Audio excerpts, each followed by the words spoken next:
Clerk, if you read the roll. Mr. Barr? Present. Mr. Gatlin? Present. Mr. Schauber? Here. Ms. Lang? Here. Mr. T. Smith? Here. Mr. Prater? Here. Mr. Dickel? Present. Mr. R. Smith? Present. Mr. Rollins? Present. President Stoneburner? Present. Present. And account. All right. Next we'll go to our invocation. We have Pastor Steve Estep here from the Nazarene. Father, we come to you tonight with hearts that are very grateful, but also very mindful of how much we need your help. We pray that you will bless this council and our administration, our mayor, with all of the incredible challenges that they are facing, first and foremost on the financial front. I pray for your provision and for your wisdom. We lift up our city employees, who many of whom are pretty anxious right now about a future that seems kind of uncertain.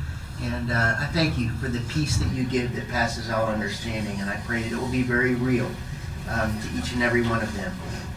We are grateful, Father. We have so much to give you thanks for. Thank you for the gift of today. Thank you for the freedom and the health and the opportunity, the ability to even be here tonight. Most of all, we thank you for your son, Jesus, and the life that can only be found in him. We're grateful for your love and pray that all during this week and beyond it, we'll be mindful of how many blessings you have poured out upon us, and we will truly be a people who are grateful and thankful. We pray this all in the beautiful name of Jesus. Amen. I pledge allegiance to the flag of the United States of America and to the republic for which it stands, one nation under God, indivisible, with liberty and justice for all.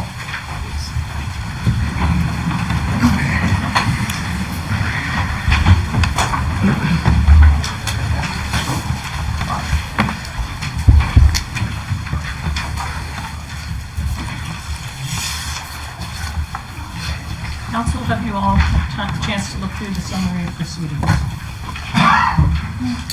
With that, Mr. Smith. I move we accept as submitted. With any corrections, the clerk may present to us. I think he's been made aware of a few corrections. We move to accept the minutes, and Mr. R. Smith, do you have a second? What was made aware? What was made aware? When I asked the AI to pull out the roll call that we need to have in there, yeah, It went to the last meeting. it went to the last meeting and said that Mrs. Stoneburner wasn't here and Mr. Prater wasn't here. Okay, thanks. Yeah. And then there was a similar omission when it came to some votes. The vote was right, but the name, one of the names was missing. Council. So those are details that you've already been made aware of. Okay. Anything else from council? All right. Mr. Barr? Yes. Mr. Ratliff? No. Mr. Schauber? No. Ms. Lang? No. Mr. T. Smith? Yes. Mr. Prater? Yes. Mr. Dickel? No.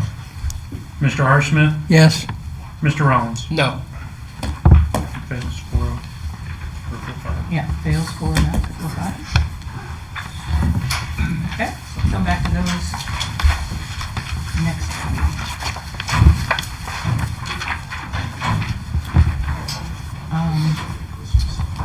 Old business, item number 1, ordinance 2025-104, commercial building code. Ordinance requesting certification to enforce the state of Ohio building codes as to commercial building codes within the city of Marion as amended. Mr. Dickel? This came out of legislation. This is about the enforcing the building codes and using a third party to do that. It goes hand in hand with the next ordinance we're going to be talking about. I believe Mr. Shaver is here tonight.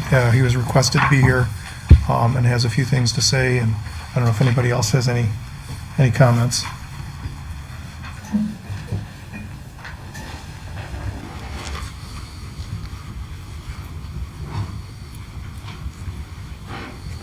Mr. T. Smith? Yep. The only thing I will add to this, if we want to let Mr. Schaefer speak afterwards in the public, I think we made a good amendment to it 2 weeks ago. We've heard it three or four times now. I do think that it's a good piece. It's a good ordinance that's worth giving a shot for at least the next year, and seeing what happens after that. There could be it's low risk, could be a good reward if it turns out working the way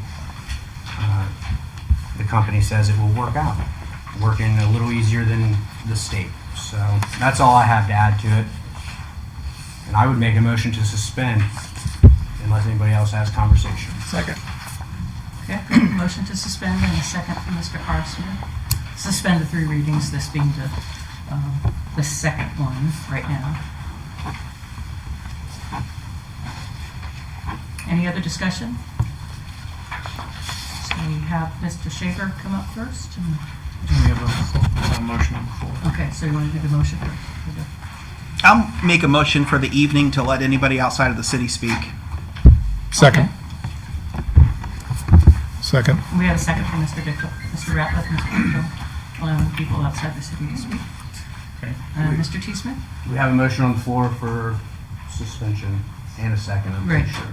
Yeah, we need to do the suspension first and then the permitting people to speak. Okay. Are you ready for the suspending 3 readings? Mr. Barr? Abstain. Mr. Ratliff? No.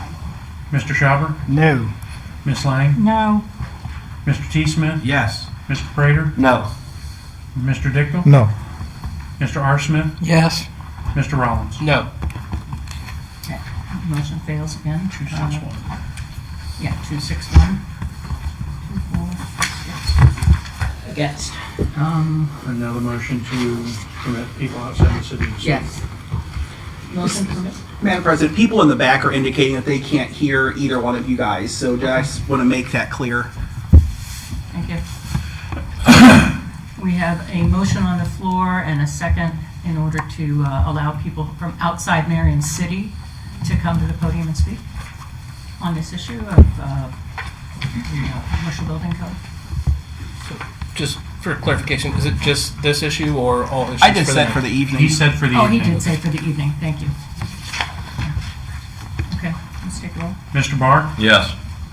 Mr. Ratliff? Yes. Mr. Schauber? Yes. Ms. Lang? Yes. Mr. T. Smith? Yes. Mr. Prater? Yes. Mr. Dickel? Yes. Mr. R. Smith? Yes. Mr. Rollins? Yes. Motion carries unanimously. Mr. Shaver, you'd like to come up and speak on this before we move on to 105? Thank you for having me again. You've heard from me a lot here. I do want to say that there's probably some credit due here for the time that the council and the citizens have spent on this matter. I think this process is positive. I happen to agree with Mr. Smith concerning the 1-year contract limitations. That's most of my other contracts are that time frame too. I firmly believe that's a good time frame for people to perform or not continue on. So I think that that's an excellent time frame. So thank you. I appreciate this deliberation. I was asked by someone to come and speak tonight and to kind of clarify and address some of the concerns that have been expressed by City Council and some of the concerns that have been expressed by various citizens and groups. And I refer to the letters in the agenda here. Those are the ones that I'm mainly concerned with. And I think that I want to try to provide some context and add some information to those concerns here. One of the things that has been brought up here is local participation, which I think is actually a positive thing. I can say this, that for a variety of reasons, as a building service provider, I prefer local participation. That's how I prefer to do it when possible. We have a team of 4 associates that are either primary or backup chief building official inspectors or plans examiners that would be assigned to Marion. From the very beginning, when I responded to the city's RFP, 2 of those associates were local. The primary electrical inspectors from Richwood over in Union County, about 20 minutes southwest of here. And the backup building mechanical, and he's also the backup electrical inspector. He's actually from Marion County. He lives just south of the city limits here. My firm, we select associates based on expertise, qualifications, and experience. That's primarily how we select the people that work with us. But locality is important for service quality. They can be here more quickly, and for financial reasons.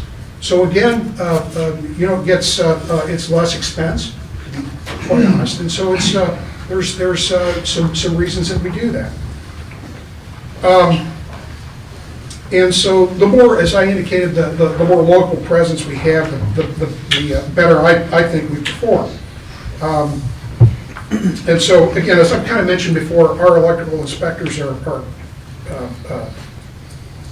have decades of experience as electricians and code officials, and those folks will perform 30 to 40% of all the inspections in the city.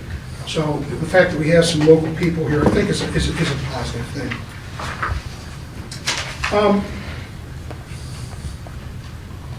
I want to talk about construction economics here for just a few minutes. Construction has some unique financial risk. A large amount of the costs during constructions are, I'll just say, use the word financed by both general contractors and subcontractors. For example, if you have some rooftop mechanical equipment, that equipment is ordered and paid for long before the installation and approval for which they are paid. So please understand that contractors are extending themselves financially in a fairly large manner. Delays, well, they just increase cost. Longer rental for equipment and general conditions items such as dumpsters, portable toilets, and trailers, those costs add up, they eat into profits. Bonding, capacity, labor, and equipment allocation are all dedicated to a project and are not necessarily easily transferable or moved around. And those allocated costs are actually opportunity costs.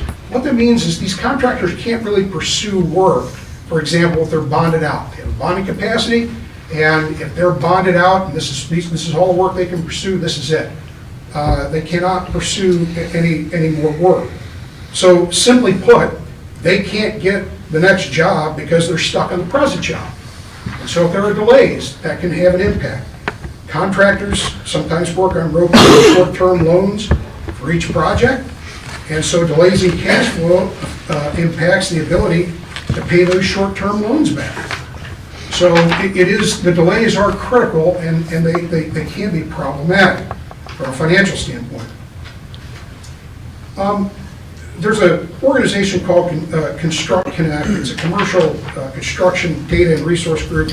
They cooperate with the American Institute of Architects and the American General Contractors, and they report that from last year, 2024 to 2025, over the course of a year, in the United States, there was a $1 billion increase, 32.4% year over year, in renovation and revitalization projects. The number of these renovation and revitalization projects are expected to grow another 100 billion over the next 5 years.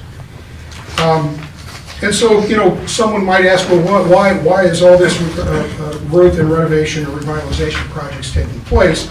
High interest rates, the economist for Construct Connect says high interest rates, more people working from home, that means lower commercial office space demand, lack of housing, particularly affordable housing, and just really a changed post-COVID economy are some of the reasons.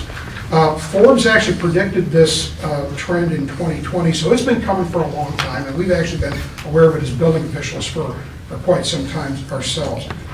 In one of the other jurisdictions I work in, 96% of all permits are for renovation and revitalization. It's alterations, change of use, additions, maintenance, and repairs. For the city of Marion for 2024, 85% of your permits were for renovation and revitalizations. 85%. Only 15% were for new construction. even in other counties where I'm contracted, such as Union County, it's really that split's only about 50-50. And so even that's considered, this ratio of new construction, even as high as it is in that area, is actually considered a little abnormal, to be honest. So I think that we have a growing trend of mixed-use renovations. They consist of it's mixed use. That means there's multiple uses housed under one roof: retail, housing, office, healthcare. And the chief economist, Michael Guckes for Construct Connect, indicates that, or states, renovation allows buyers to purchase existing property, often at a hefty discount, while also minimizing labor and material costs. While this combination of advantages remains, we expect the elevated returns on renovation to drive activity higher.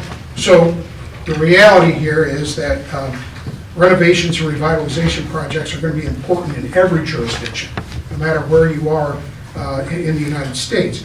As we've discussed in past meetings, these type of projects represent unique challenges in design, construction, and building code application and interpretation. They're just more difficult. Now I want to talk a little bit about the community input that you have. At this time, there are 3 letters affiliated with the agenda. One from Downtown Marion Incorporated, the Marion Area Chamber of Commerce, and a gentleman named Mr. Brad Belcher. If it's Belker, I apologize if I misstated his last name.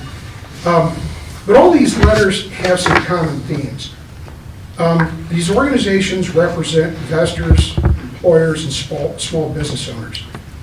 And although these individuals may not be here tonight, or they haven't appeared at all perhaps, these organizations represent the people who help add economic value to the community through investment and employment. The pizza shop owner, for example, that Mr. Smith spoke about last week, or 2 weeks ago, sorry. He may want to expand the menu and just simply grow his business, right? Future economic growth, people that may consider future economic growth may not appear. They haven't contemplated this yet. So maybe their voice isn't heard, but perhaps their voice is heard through some of the other organizations, such as Downtown Marion and the Marion Area Chamber of Commerce.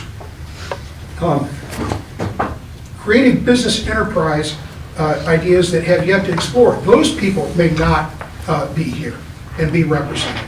And again, I think some of these letters are intended to help represent people that may be thinking about starting a business but haven't yet. And history shows that small businesses can be successful and grow, and this is why small business enterprise is important to economic vitality in a community, no matter where you're at. The other thing that we realize that come from these letters is that permitting and inspections are a bottleneck with uncertain outcomes. This requirement creates barriers to growth, stalls revitalization, and discourages investment when these things exist. I was speaking with an acquaintance of mine last week who was on a small community city council, and he's a building inspector. His community is near a nationally recognized major construction project here in central Ohio. The city council, he indicated the city council realizes and coming to realize more every day that investors and developers want to eliminate as much uncertainty as possible. They want to make sure that if they put money into a project, they get that back out.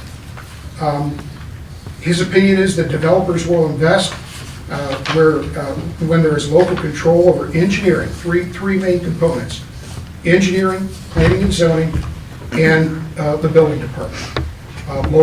He indicated that, in his opinion, local control, the reason why is that local control, more accountability, and less bureaucracy are the keys to all of those organizations. And for success in eliminating this uncertain outcomes. As a designer for many years, what was really critical for me in the very beginning was actually, what are the rules? Can somebody just explain the rules to me? and the expectations. What does the municipality or the jurisdiction expect from me? And so even designers from the beginning, when they sit down to start putting a pencil to a piece of paper, they need to know what they're expected to do. And so that's critical, and a building department that's local can help convey those to people when it's needed. The letters acknowledge the importance of building safety, but the process needs to be timely, efficient, needs to reduce bureaucracy, and it needs to be clear and consistent. Safe buildings benefit all users in the community. Buildings are more usable, they're more valuable when they are code conforming. Many building department customers are infrequent or one-time users of these services. They may be inexperienced, unknowledgeable. That happens frequently, and we encounter that all the time as building officials. They may not use the building department, but maybe one time in their entire course of their business. And so there are some challenges for infrequent or one-time users. The process can be frustrating. It can be expensive. I mean, the gentleman may not even be able to sell one pizza until he gets his inspection, and it can be time-consuming. There is a lack of experienced designers, and there's a lack of skilled and experienced laborers and contractors. Those are kind of the environment we're working in today. What they really want is they want someone who they can call, they'll answer the phone, they'll meet on the job site when they're needed, and they just want somebody that can help them through this process because they just don't know. I think the users of the present system have probably had both good and bad experiences at the same time. Probably 15% of the users have had few or no problems. They go smoothly. But perhaps as many as 85% of your users may find it difficult because they are those one-time users or they're engaged in renovation or revitalization projects. Can I ask where those numbers come from? Which numbers? Your 15 and 85? Yeah, I went back to the Department of Industrial Compliance and actually counted up the permits. So that's from their records. And it says which ones were good experiences and bad experiences? Oh, no, I'm not suggesting that it's limited to those. They just tell you which ones are renovations and which ones are new construction. Okay. I thought you said 15% were good experiences and 85 was bad. That's what I got from what you said. Yeah, I apologize if that's what you took away from it. It's possible that if you have a straightforward new construction project, it may be much smoother for you. That may be a reality for you. If you have a more complicated alteration, change of use, addition, renovation, revitalization project where we tore down a wall and we found that we counted on having the flooding, for example, but we didn't have one. What now? What do we do? And so sometimes the projects get complicated just because of the type of project they are. And so that may not be a wholly good experience for that person.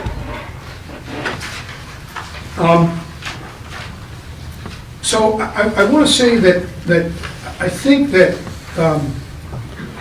really the analogy was, I think at the last meeting or the meeting before, we feel like we're trading one Columbus building department for another. And that might be true, but another way to look at this is, I think you're trading one building department that you have really little or no local control over for another building department where you might. And where you might be able to actually have a positive impact and help people through this process. I think that might be really a more apt type of a scenario here. One of the last things the letters sort of made clear was that they want to encourage investment, innovation, and they want to make it easier to open and expand businesses. They all want a more vibrant economy where job creation and competitiveness are the main outcomes. That's what I think all the letters indicate. And right now, for better or for worse, renovation and revitalization, that's the economic trend that we're in. And those are challenging projects. And I want to make one last point. I think that based on my conversation with my colleague a couple of weeks ago that was on the city council, the engineering, planning and zoning and the building departments, they kind of go hand in hand with economic development. Economic development helps find money, but the engineering, planning and zoning and building departments help execute that vision with the money. And so I think the two things kind of go hand in hand. And that's what I was, those are the only comments or remarks that I have this evening. I appreciate your time. Does anybody have any questions? Mr. Ratliff? I have a couple. One, you said you were asked to come and speak to us tonight. Can I ask who asked you to do that? You can. I would not feel comfortable telling you who it is. It is a local citizen. Mike Neff. Okay. And then, so two meetings ago, I went through our minutes and I got the name of your organization and I looked. I couldn't find a website. I couldn't find any online reviews. I couldn't find where anybody had talked about your business, positive or negative. Mm-hmm. Now, I see you gave us a letter from Westerville City Schools that recommends you. It recommends Eric Shaver. Doesn't say anything about your business. So I called the state, and whoever I talked to at the state hadn't heard of it either. And if I'm looking to do research on your business, on what people you have helped say about it, where do I go? Because I can't find it anywhere. Well, I don't have a website. That's absolutely true. You're right.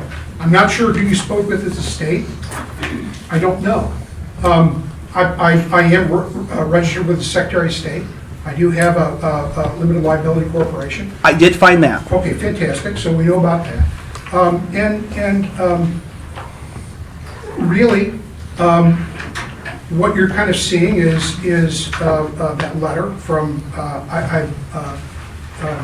that letter that you're seeing from Westville City Schools is an endorsement of my work at the City of Westerville as an employee for them, and then also an endorsement for Blended Township Building Department, in which I think 2 or 3 schools lie in there in that jurisdiction. Okay. And so what you're seeing there is just really a reference letter for that. Okay. So again, it's for you. This is a letter of recommendation for Eric Shaver. This letter is it says it right in there in Sure. bold twice. So again, to find any information about your business, it's not there, because I'm going to assume with the time you have invested, I think this is your 4th or 5th trip here, you anticipate getting this contract if this passes. At least I think that's, if I was you, if I had put as much time in as you have, I would assume I was going to get it. So again, before that we vote on this, I like to read as much as I can. I can find nothing about you anywhere. What I would encourage you to do is, if Mr. Bodine would share with you my RFP, that provides a little bit more information about my company and what I do. That would probably be the most useful information that you could have at this time. That's what I would say. Okay. I was trying to not get what you say about you. I was trying to get what others say about you. There are some endorsements in that RFP as well. Okay. And you can see those. I cannot speak as to, because I just don't remember. But as I understand it, somebody with city staff called Blended Township Building Department, and they spoke with them, and to my knowledge, they had positive things to say. Okay. That's what I can say. Mr. Arseman? Yes, I would like to ask the mayor, would it be possible if you could have Mr. Bodine give us a copy of that RFP? Absolutely. Mr. Dictel? I have a question, but it's not for Mr. Shaver. I'm going to be honest, I was leaning towards a heavy no on this because I don't know that it's exactly what the city's looking for, but the 1 year review seemed like a reasonable accommodation. I've been in the printing business for about 50 years, and when someone messes with my suppliers and my people I depend on, it kind of rocks my world. One of my guys I've been working with for inkjet printing just retired after 25 years, and I got to find a new guy. So we've gotten some interesting letters and calls from people, from our local contractors who are doing renovations, where they have been harmed by not having a local building department. We've got also people here who say, things have been fine the way they are. I build a code, I don't worry about it, and my inspections go well. What I would like to hear from is any of the local developers, builders, that if this passes, even with a year, what harm would it cause you? What are you fearful of if this passes? What harm could this cause you and your business? That would be something I would like to hear if you have that information or would share that. I'll step away, if Sure. that's okay. Okay. Thank you, Mr. Shaver. Ms. Fisher? Yes.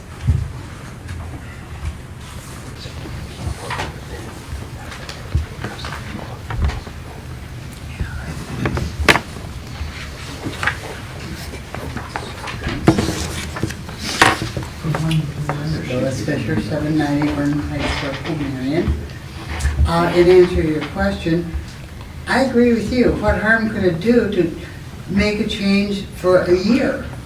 Because it hasn't worked well for a variety of people that you've gotten letters from. I know some of them. I don't know all the letters that you've gotten. I didn't send a letter. However, I would like to publicly state that I would like to have someone that I could call and say, look at this building. Does this wall have to stay? Does this have to go? Does this have to be done? And I don't get that. I used to get that 20 years ago. I used to get that from the state. I do not get that anymore. And the only reason I got it then was because he lived in Mansfield. He drove to Marion, and then he went on to Columbus. And I developed a relationship with him. So I would like to encourage that we now, and I have also, I want to tell you, I have also talked with contractors. I made it my point to talk to contractors. We're on very good terms as far as the ones that are, that think, I like things the way they are. But I'm going to reiterate one more time. Yeah, I know they like things the way they are. It's okay. I'm not against them, and they're not against me. It's just the difference is a contractor can pass it on to someone else. I can't pass it on to someone else. I can't pass my cost on to the next person. There's just so much you're going to get out of rent in building in downtown Marion. And that's just a fact. You can put $6 million into a building. Well, good for you if you can do that. Most of us can't do that. We have to put money into a building and have it pay back because there's a mortgage on it, because there's utility costs on it, because there's insurance on it. There's a variety of expenses on it, and we're responsible for it. A contractor, on the other hand, for a professional contractor, and I've talked with them and I've used them, and some of them are my very good friends, can go ahead and pass it on to me. If I hired a contractor, they can go ahead and pass it on to me and say, it's your cost. I can't control what the state does. Well, that affects me personally, financially, and it affects a great many people that are renovating, and as our speaker said, and I'm not familiar, we're not buddies, I haven't talked with him before, but it is factual that revitalization is, we're trying to preserve our community. It's 100 years old. I have a building, the Harding Center, it's 100 years old in 24. But it's an ongoing. It's not like, woohoo, I got it fixed. No, no, no, no, folks. It's an ongoing expense. If you want to preserve your community, then you're going to vote to give this a try for a year. It's not going to hurt you, and the bottom line is, if we continue to do the same thing over and over again, you can't expect a different outcome. We have to try something different. We have to try to make some changes, because it is going to affect each and every one of us, and it's going to affect each and every one of our pocketbooks of the people that are locally trying to make these changes. And so I just encourage you, because I fully want to have somebody that I can come and talk to. And it's a year. It's 1 year, people. If it doesn't work, kiss it goodbye. You know? You at least you tried it, yes. Yeah, this would expedite the process of revitalization and Yes. cut down on the expense. Yeah, it would. It's just plain and simple. It's not rocket science. It's plain and simple. It would reduce the outgoing costs. And let me just say further, and I'm not knocking a department, I'm not knocking anything at the Columbus level, I'm just saying that if you have somebody sitting there in Columbus, and the only thing they have to look at is this plan. It's this sheet of paper. It's this plan that they have. They're not going to get out of their seat, and they're not going to come drive to Marion to look at this, because they're not going to get paid any more for it. They're just going to say, no, it has to go to adjudication. It has to go, no, I'm not going to approve this because it's not the way I want it. Whereas if we had somebody local, you could bombard him and say, why? And I think that's very important. It isn't that the guys in Columbus aren't doing their job, but their job is easier because they sit there all day long in their cubicle and they look at this. And yeah, you get used to calling the right guys if that's all they're doing. But when you want to adjudicate something, when you want to pass something that hasn't met exact standards, you want to see somebody, look, this building is 100 years old. You can't just say, do it this way, because somebody 50 years ago did it another way, and you didn't know they did it 50 years ago until you take down the first wall and you find it. You go, holy crap, there's something I didn't expect. And so then that's when you can call in somebody, that's where the local comes in. And I would just ask you to consider that 1 year is not going to be the end of the world. It's not going to cost the city. I know what the costs are. I and others, I think, are willing to pay a few more bucks to save hundreds of thousands. And so I would just, that's my spiel. And I just implore you to think about that, because it does come out of local dollars. Thank you. Thank you very much. Thank you, Ms. Fisher. Mrs. R.?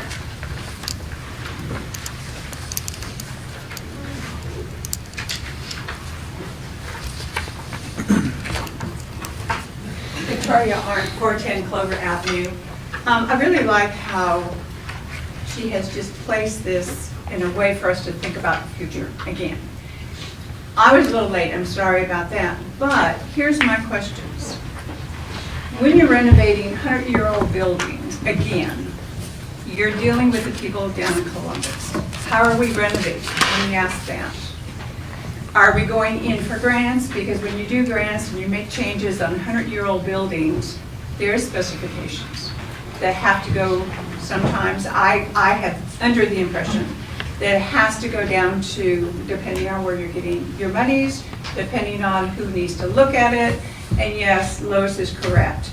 They look all day at these old renovations coming up, and they tell you what needs to be or not to be done. But they're the ones who really, if we're doing funding through them, we have to do it their way. And yet, you will know that I'm Dick's wife, and he has a 50, 60-year-old house. We've had to do a little bit of work here and there. And the people who come in with no building codes, it's of course not renovations entirely, they already are coded down in Columbus of what would pass what will not pass and how they'll sign off, especially on electrical. And that's 50-year-old house already, 60-year-old, I believe. So my idea to bring it to council is saying, I understand Lois's want and need, and there is somebody eventually, but then we got to look at, eventually, we're going to be looking at residential homes. Are we looking at commercial homes? When I worked in commercial, especially for a builder, it's a totally different code. If you're looking at grants and you're looking at renovating old things, then you're looking at some other thing. So one whole statement, and Mr. Barr, you work in construction, so everything has got its own code. Do we need a code here for Marion? No, we need to understand the various codes for the various things that people are doing. So we need to be careful tonight making a decision, and again, I'm going to go back to what I said last time. What do you want for your city as council people, for the people that you're listening to? What are we going to look at? Don't give it a generalization. We need to make a statement of what are we doing? Renovating 100-year-old buildings? We know we are. Are we renovating 100-year-old residential? That's a totally different thing. So we need to prepare.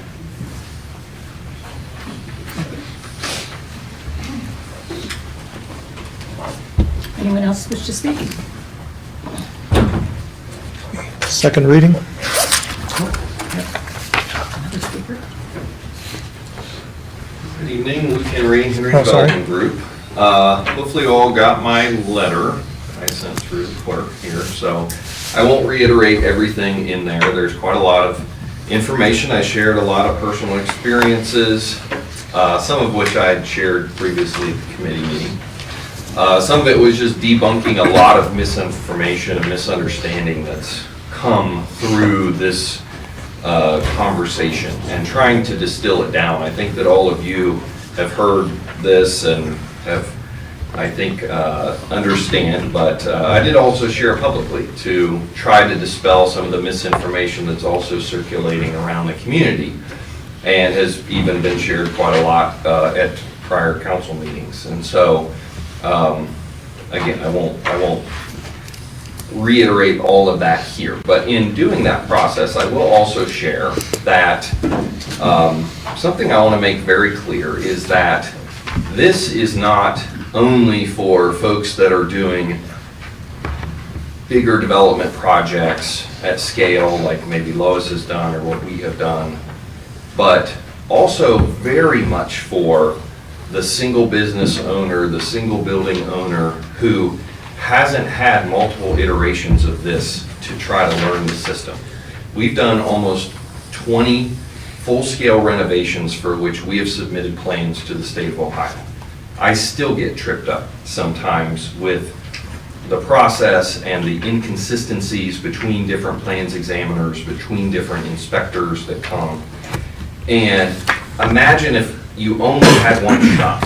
And so I had some folks comment like Emily Irie that owns Irie Dance Studio. They bought their building and they owned the business. They did some renovations. They had to navigate the state.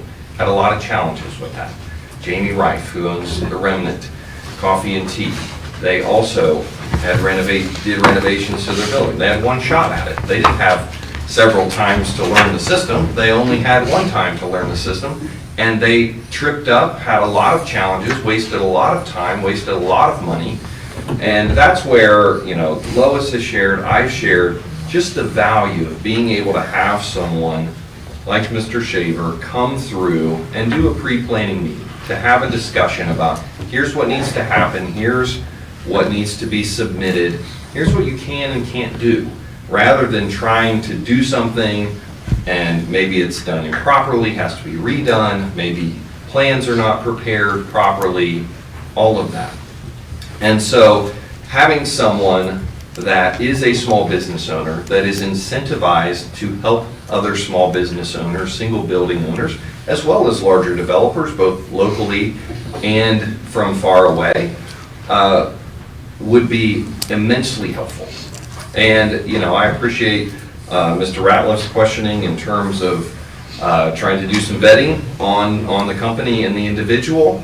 And I understand there's certainly not as much information out there as with Safe Built or some of the very large companies that do this type of work as a third-party building department. But to me, that is a benefit that we are getting a small business owner, somebody that's newer on the journey, is hungry for the work, wants to work with a local community, wants to work with local business owners, small developers, and wants to make an impact by using his architectural knowledge, being a registered architect, as well as his construction experience, and trying to marry those together for the benefit of the city of Marion. And I think there is a lot to be said for the benefit that this would provide. I cannot understate how much I think that this would benefit the city and the business owners and the building owners. This is not, if I only thought that this was going to benefit me, I would not be here in front of you asking for it to be done. Will it benefit me? Yes, I believe that it will, in simplifying the process, hopefully making future projects more efficient. I am not exaggerating when I tell you that we have wasted hundreds of thousands of dollars dealing with the state and the challenges that have come with that. Our Lydia project, you all have heard of that, you're familiar with it. It's a $3.5 million project. Do you know how much money just in carrying costs? Contrary to popular belief, I do not have $3.5 million that I invested in that. That is from the bank, and they charge interest. And 1 month's carrying cost is over $10,000. And so a delay of 30 days costs $10,000. And so that's why I say, yes, okay, if a permit costs me $1,200 instead of $900 by using this, it's no additional cost to the city. It is a little bit of an additional cost to me, but can you imagine when I look at the overall economics of efficiency, simplicity, streamlining the process, not have additional carrying costs? That's just the bank loan, let alone utilities and builder's risk insurance that's thousands of dollars, and I mean all kinds of other costs that add up, because we are not only a developer but the contractor. So I'm speaking from both perspectives, and I do know that there's been contractors, as some have said, Mr. Dickel said, they've said, hey, the system doesn't seem that broken to us. And I think, again, I'll reiterate what Ms. Fisher said, which is that, yes, they're dealing with inspectors day in, day out. I know that they have challenges. I've talked with some of them, and they do have some of the same challenges as we have. But they also are not as involved in the front end, which is where a lot of the cost that I'm talking about is absorbed, from the standpoint of planning, doing the architecture, the engineering, the waiting, the back and forth. Contractors typically are not involved in that process. That's all an owner and developer function. And that's where a lot of the money is wasted on these projects. And so when you say, well, the contractors don't have as much problem, that's a true statement, because they're not dealing with the front end cost waste like we do as the owners and developers. So I just wanted to make that distinction. I don't know that I made it very clear in my letter, so I wanted to clarify. So as I said in my letter, I invite a conversation. I invite your questions or feedback now. We can have a sidebar conversation. I'm happy to walk you through projects, talk about, I can show and tell some of the things that we've had challenges with so you can better understand. We are building to code. We're doing all of the right things, and it's just a much more challenging and clunky process through the state than I believe that it would be with this option that's on the table. So I appreciate your consideration and hope that that provides additional clarity for me. I apologize for calling second reading before I saw you walk up here, so I take it back till we're done. Thank you. Thank you. Mr. Shaver? Yeah, so it sounds like this may be the second reading, and if I may ask Mr. Shaver, could you find time between this meeting and the next meeting to give me a call? I have a few questions that I think would be better served being asked over a phone conversation instead on the floor of council. I take no objection. Anyone's welcome to call me at any time. Okay. That includes citizens of Marion. I'll answer any questions I can, and I may not have all the answers for you. So if I don't, I apologize, but anybody's welcome to call me.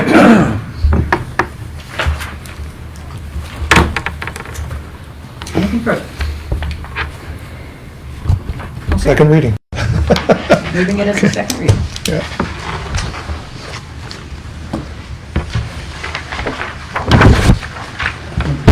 Item number 2, ordinance 2025-105, commercial building inspections. Ordinance to establish the City of Marion Commercial Building Code Enforcement Department as amended. Mr. Dixon? also from you. Again, this came from legislation. It's the same thing. It just actually establishes the building committee, or the building department. So I think we've pretty much covered everything in here, unless anybody else has anything they want to add. Okay, Second reading. second reading. All right, leave it as a second. Item number 3 then. Ordinance 2025-111, ESID pass-through funds amended. Ordinance approving additional appropriations to the Energy Special Improvement District, ESID Fund for the year ending December 31st, 2025, as amended. Ms. Lang, this comes out of your committee. This came out of Finance with a 3-0 recommendation to approve. This is basically a pass-through to adjust the budget or to add appropriations to. The auditor has any additional information. And tonight is the third read. Mr. Barr? I don't know that we've done it in this term of council, but I've been made aware that it has been done in prior councils. I would like to ask the clerk to read the entire ordinance, just so everybody can know why we're here. That the council end up having to write this ordinance and the troubles that we've had over the last month and a half just trying to get this piece of legislation straight. Yeah. I have it. Ordinance approving additional appropriations in the Energy Special Improvement District ESID Fund for the year ending December 31st, 2025, as amended. Whereas council has previously approved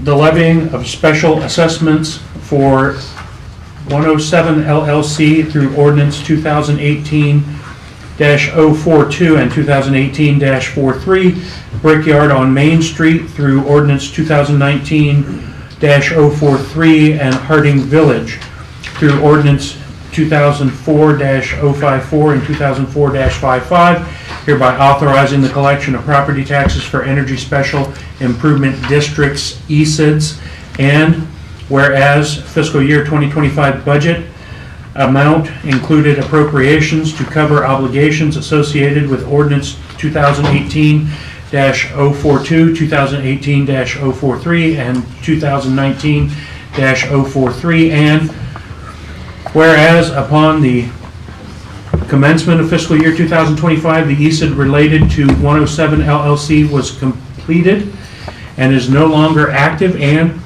whereas Brickyard on Main and Harding Village remain as the only two active ESIDs, and whereas the City of Marion has collected $101,897.65 in taxes, and additional appropriations are necessary in the ESID fund to cover the cost of taxes and special assessments already paid, which are associated with Harding Village pursuant to the agreed upon energy special improvement projects, and whereas the City of Marion, Ohio is aware and acknowledges that the Marion City Auditor's Office acted in bad faith by knowingly making this payment despite never requesting an appropriations, and whereas the City of Marion, Ohio is aware that the City of Marion's Auditor's Office has acted in bad faith multiple times, particularly with the current and most recent former city auditor, with a commonality of the employment and retention of the current Marion City Deputy Auditor, and whereas the City Council for Marion, Ohio has no faith or confidence in these continued acts of bad faith will cease from the Marion City Auditor's Office, and Council feels that it has little power or authority to remedy the dire financial accounting of the Marion City, and whereas although the within requested appropriations has already been purposefully and inappropriately paid by the Marion City Auditor's Office. Marion City Council sees no other action but to approve the already paid appropriations for the purpose of clearing negative line items created by the willful misfeasance, malfeasance, and/or nonfeasance of the Marion City's Auditor's Office. Therefore, be it ordained by the Council of the City of Marion, County, Ohio, the auditor is hereby authorized to appropriate money for the purpose of clearing negative line items created by the willful misfeasance, malfeasance, and/or nonfeasance of the Marion City Auditor's Office as described above to the following. Fund at number 274-2085.5451, pass-through, requested amount $58,333.44. New World balance negative $58,333.44. Fund 274.2082.5417, auditors fees $856.96. New World balance negative $856.96. Whereas the ability to override general ledger authority to prevent negative line items has been removed, Section 2, this ordinance shall take effect and be enforced from and after the earliest date allowable by law. Mr. Rollins? I'll make a motion to approve. There's a motion to approve on the floor. Mr. Barr is seconding next for the second.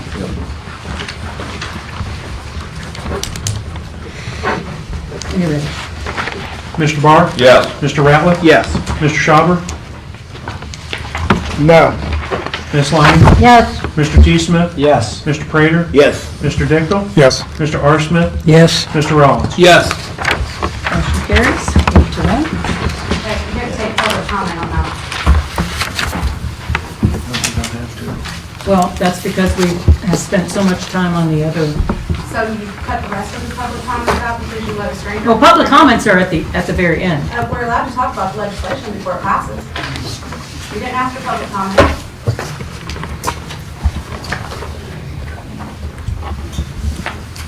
Well, Yes, I do.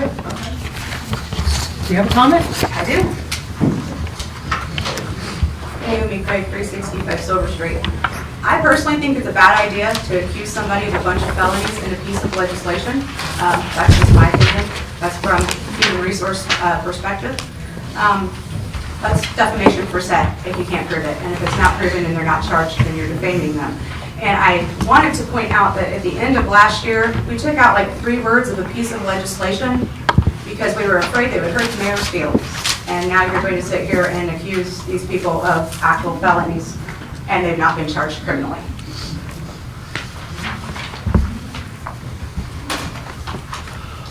Ms. Barr? The deputy auditor sat up here and acknowledged that's what he did. Oh, A really? fellow councilman wrote this piece of legislation that works in an attorney's office.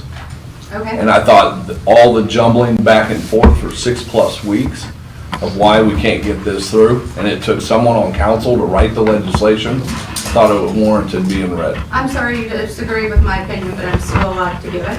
That's And fine. until somebody's charged with a crime, putting it into a piece of legislation, you're accusing them of a felony. Now, if we were going to charge them with a felony, I suppose we could write it up in there, but you're defaming them. They've not been charged with a crime.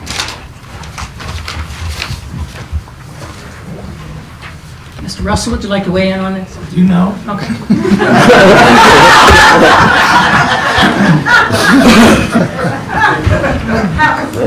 Ms. McGinnis, I know a very good attorney that handles defamation per se cases. I'll be glad to pass his information along to you. All right. Thank you. Moving on to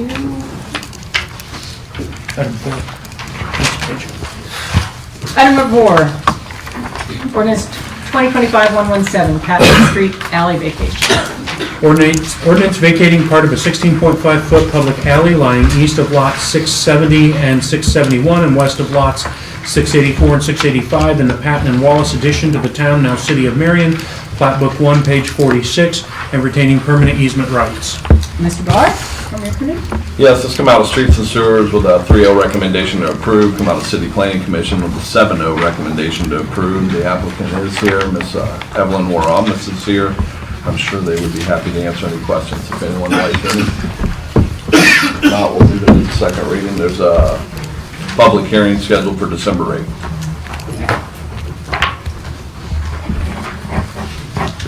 All right, hearing nothing, any other questions? Moving on to new business. Item number 5, ordinance 2025-122, cybersecurity policy. An ordinance adopting a cybersecurity policy for the city of Marion, Ohio in accordance with Ohio Revised Code 9.64 and declaring an emergency. Mr. Cheeseman? Yes, this came from Municipal Services. This is just getting us in compliance with the state for our cybersecurity policy. We do have Jacob here to answer any questions if need be. I believe Councilman Ralph had placed some amendments that he would like to recommend on the table. But before he did that, we should probably ask the law director if this even can be amended, seeing how this is a state-required piece of legislation. So I apologize if someone had forwarded me proposed amendments before, but to answer your question, the content in this ordinance contains the changes the legislature in Columbus made, in part because of the issue in the city of Columbus where they had data information stolen. So I didn't get this till tonight, so I'm not going to be able to respond to this. But there's no reason why you can't add to this content being what the ORC says you have to have. So it'll take some time to work through this. Okay. Well, we need to find out if it's necessary as well. Mr. R. Smith? Yes, everything that I've proposed here is an addition. There are no words changed. Nothing is changed in the original. Just adding to what we've been Yes. providing. But I would like to mention that in the ordinance itself, in the second line, city is spelled wrong. Yeah. We need to correct that. And do you want me to read this entire thing? Should we have that read? Mr. Cheeseman? I maybe don't find that necessary. Maybe if Mr. Bolden had received an email with this information, could let us know if he finds it relevant or important.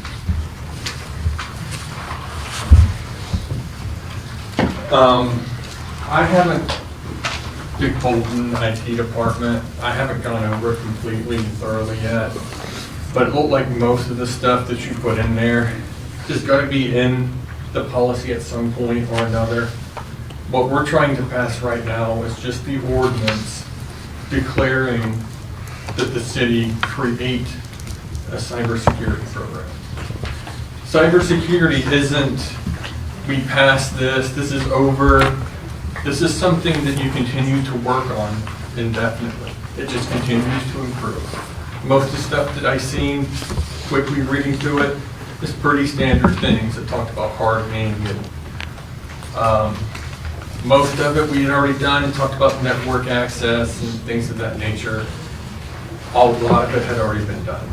So I think the only thing that hasn't is the reporting requirements, and that's not going to be too terribly difficult to accommodate. Because there's never been reporting requirements before as far as incidents go. It's all been up to the administration until this legislation, House Bill 96.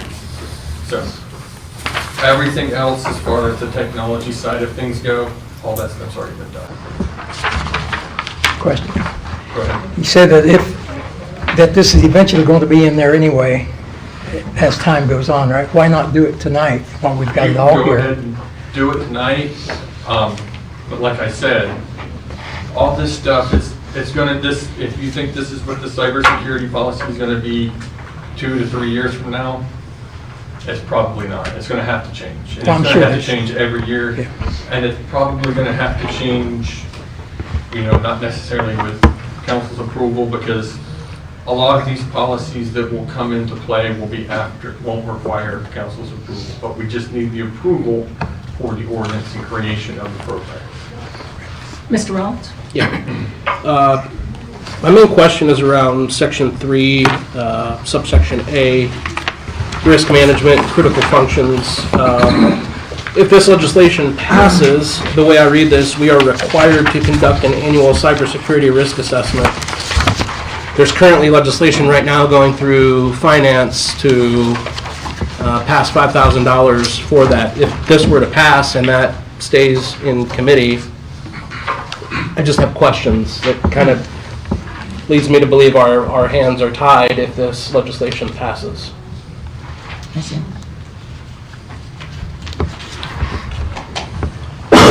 How do you mean? I don't think we have a choice because this is mandated by the state. Mr. So, Keithman? I guess my... Go ahead. We'll go back to you to finish that up.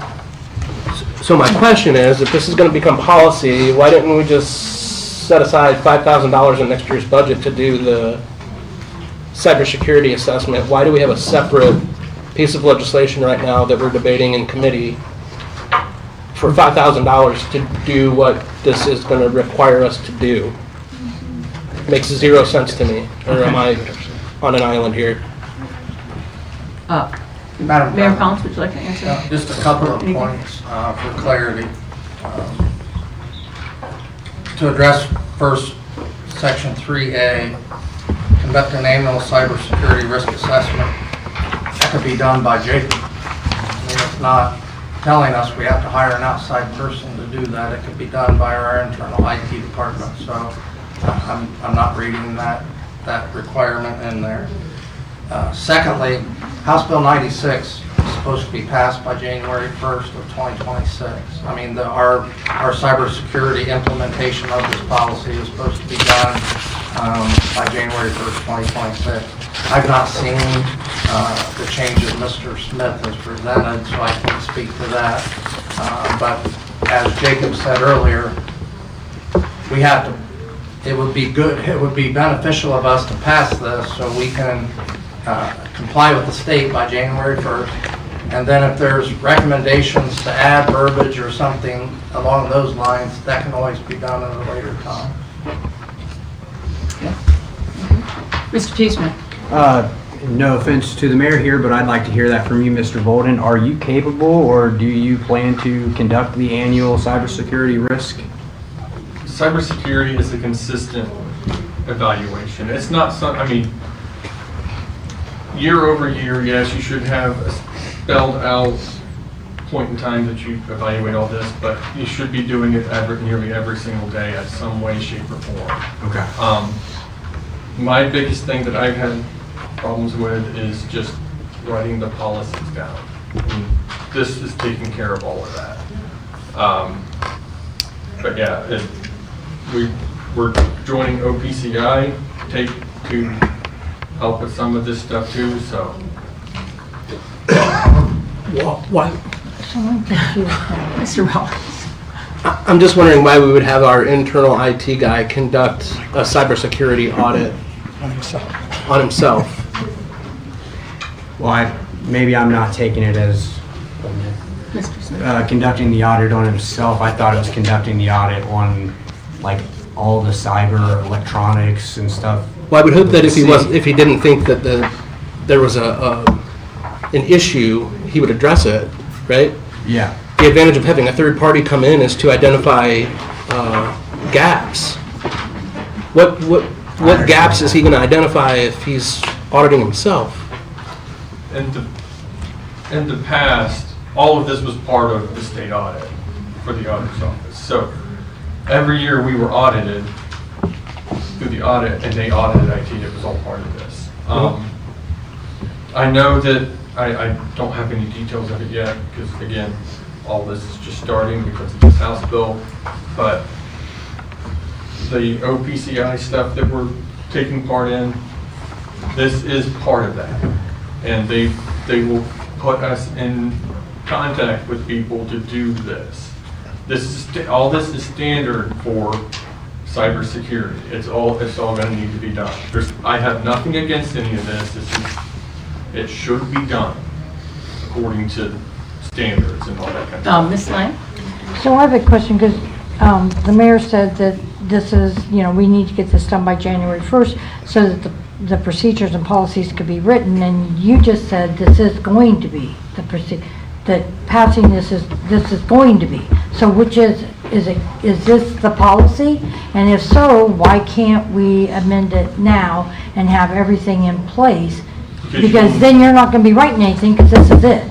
Because you'll never, ever be able to come up with everything that you will need at some point. I understand Yeah, that it's that's- going to have to be yeah. updated periodically as I it mean, goes on. whatever amendments you guys want to make, that's fine, but like I said, the thing that we're required is to have the ordinance passed that says we're starting the cybersecurity program.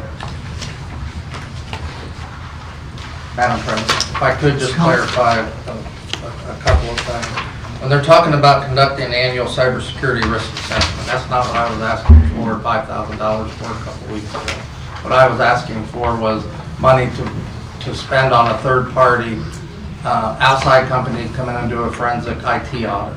In other words, digging into the system and making sure that our security and everything was as it was supposed to be and had not been breached and that kind of thing. This annual cybersecurity risk assessment is just him looking at our policy. I just had a training he sent me the other day that I had to take online and do for cybersecurity. So it's kind of just keeping up with the national and Ohio standard of cybersecurity and what we're doing here. So I appreciate the fact that we're talking about conducting an annual cybersecurity risk assessment. He's more than capable of doing that with our stuff. As far as having a third person, I absolutely believe we should have a third party look at our stuff every once in a while. It's just like having an audit from the state. You're having a third party come in and look at what you're doing to make sure everything we're doing is correct and appropriate. So I have no problem with saying that a third party should come in occasionally to make sure our one IT guy is doing what he's supposed to be doing. Ms. Lang? I haven't had a chance to read through this since we just received this tonight. I would like the opportunity to be able to review this, ask some questions if I have any, and and possibly make it a part of this ordinance and then update it as we go along. So I would like to keep this as a first read tonight so that we have an opportunity to review the items. Mr. T. Smith? Yeah, I believe that there is plenty of time to let this sit at least another reading, so I would let it sit for a second reading. I would agree. Mrs. Dunn?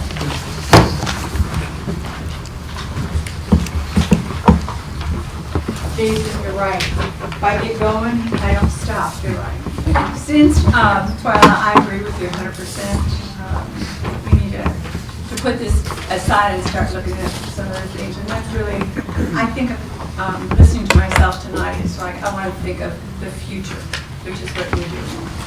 And I think in making what our representative for our legal side has put in can be added. And part of that is yearly to look at this and put that into the ordinance, that we as whomever the council is for that year will be reminded that we have to keep this stuff constantly flowing, or else we get ourselves into trouble like we've been doing financially, record keeping, yada, yada, yada, yada.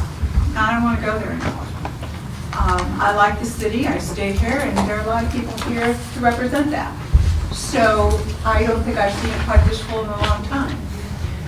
The second thing that I really want to do is we need to put that in our ordinance also, that we have a third party in the ordinance, that we don't just use IT because maybe somebody said, well, we agreed to do that on such and such date. Well, we need to really start writing things down in our ordinances and plan for the next council people who don't come in. And I'm going to say it again, if we don't follow our history and pay attention to what we have screwed up, we're going to do it again, period. So those things, and I'm glad you said that, Twyla, if you just got it tonight, that's not fair to any of you, nor to the people who are paying taxes. Thank you, Mrs. Arnold. Anything else on this issue? Okay, leave it as a second reading. First reading. First, That's second reading. First reading is last. Item 5. So, Yes. As a first reading.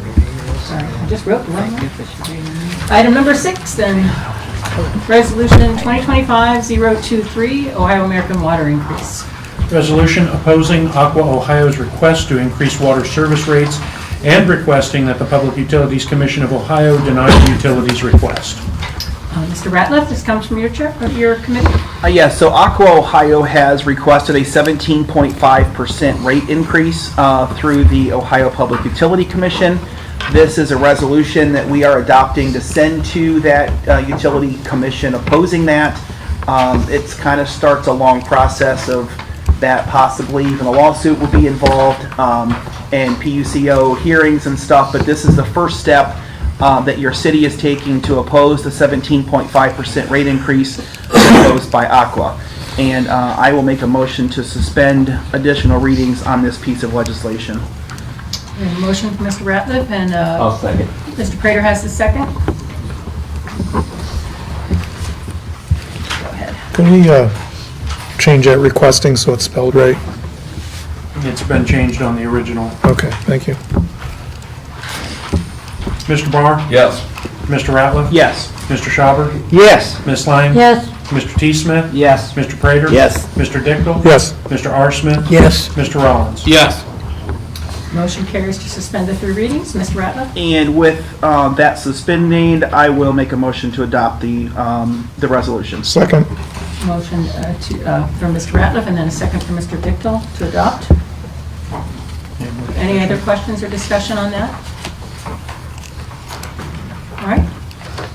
Mr. Barr? Yes. Mr. Ratliff? Yes. Mr. Schauber? Yes. Ms. Lang? Yes. Mr. T. Smith? Yes. Mr. Prater? Yes. Mr. Dickel? yes. Mr. R. Smith? yes, Mr. Rollins? Yes. Motion carries unanimously to adopt. Item number 7, 2025-123, Lee Street and Dennison Avenue stop signs. Ordinance authorizing the safety director to amend the master traffic control plan by placing stop signs on Lee Street and Dennison Avenue, finding warrant requirements having been met in regards to the specific intersection contained herein. Mr. Barr? It's come out of the Traffic Commission with a 6-0 recommendation to approve. Safety director is not here. The engineer is on. I believe he provided a letter of support for this. I'm sure he'd be glad to answer any questions. Any questions for engineer? Mr. Ratliff? Just a question, either to the administration or to the law director. Again, I've been up here for a long time, and this just seems to have followed a different path than any other stop sign that we have placed in this city. And has anything changed as far as laws go? Because again, it's just odd that the stop signs are already there. They were there before they went to traffic commission, and they're there before it comes to council. And that's just never how I've seen this take place before. Your observations are correct. Nothing has changed in our code. However, Safety Director Cal had utilized the authority. It's kind of concurrent authority. The Safety Director has authority within our existing code to change traffic control devices such as stop signs when he sees a need, and that he can do that for a 90-day period. In the past, Safety Director Robbins on Church Street, he noticed that he put a sign out and said, hey, this is going to be discussed at a committee meeting. It's just a different way to go about it. So it's just a different way to go about it. In this case, Director Cal placed them with the authority of the existing code. And of course, the Traffic Commission met last week and voted to recommend changing the traffic plan. And that's why it's before you now. Just 2 different ways of going about it. Because I was always under the impression that you first had to start with a sign saying that a traffic pattern was going to be changed. There's no requirement in the city of Marion that requires that sign to be placed. We see it quite often traveling along state highways, probably related to ODOT, but we don't have one locally that would have required a sign in advance of, like that on Lee Street. But in a way, you know, it was done. In a way, Safety Director Cal, by erecting them, put them up. It's more noticeable than a sign. A stop sign is soon going to be placed. So it's just to pick a choice of which process to employ. Okay. Anything else? Mr. Rollins? Does this require any type of public hearing? No. No. I'll make a motion to suspend the 3 reading rule. We have a motion to suspend for Mr. Rollins and a second for Mr. Prater. Yes. To suspend the 3 readings rule. Are you ready? Mr. Barr? No. Mr. Ratliff? No. Mr. Schauber? No. Ms. Lang? No. Mr. T. Smith? No. Mr. Prater? Yes. Mr. Dickle? Yes. Mr. R. Smith? No. Mr. Rollins? Yes. 3-6. Motion fails with 3 votes for and 6 against. First read. First read. Item number 8, ordinance 2025-098, designation of deposits amended. Ordinance designating depositories of public monies to the city of Marion and declaring an emergency as amended. Ms. Lang? This came out of Finance Committee with a 2-1 no recommendation. This is changing the designation of deposits for how the city can, the banks that the city can invest their monies in.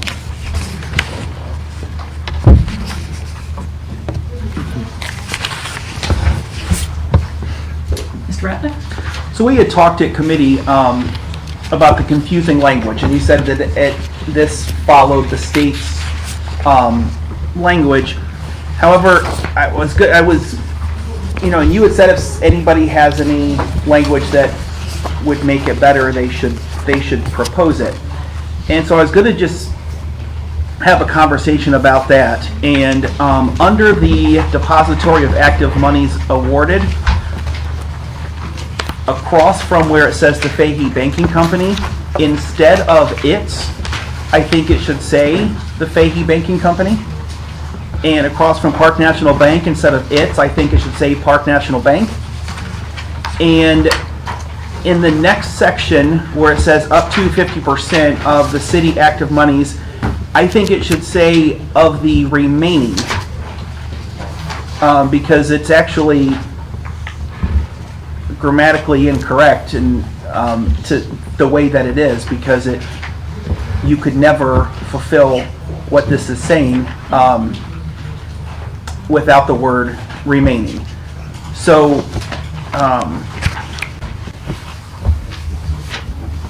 Having heard your suggestions, I would recommend the council consider amending it to incorporate exactly what you said. So I'll make that in the form of a formal motion that under depository of active monies award, that it read no more than 30% of the Fahey Banking Company's total assets. The next line down, no more than 30% of Park National Bank's total assets. And then the next line down would be up to 50% of the remaining city active monies not deposited in the Fahey Banking Company and Park National Bank. I just think that makes it clearer because, again, I didn't even understand it when we read it in the committee. I'll second his motion. Yes. 50% of the city's remaining.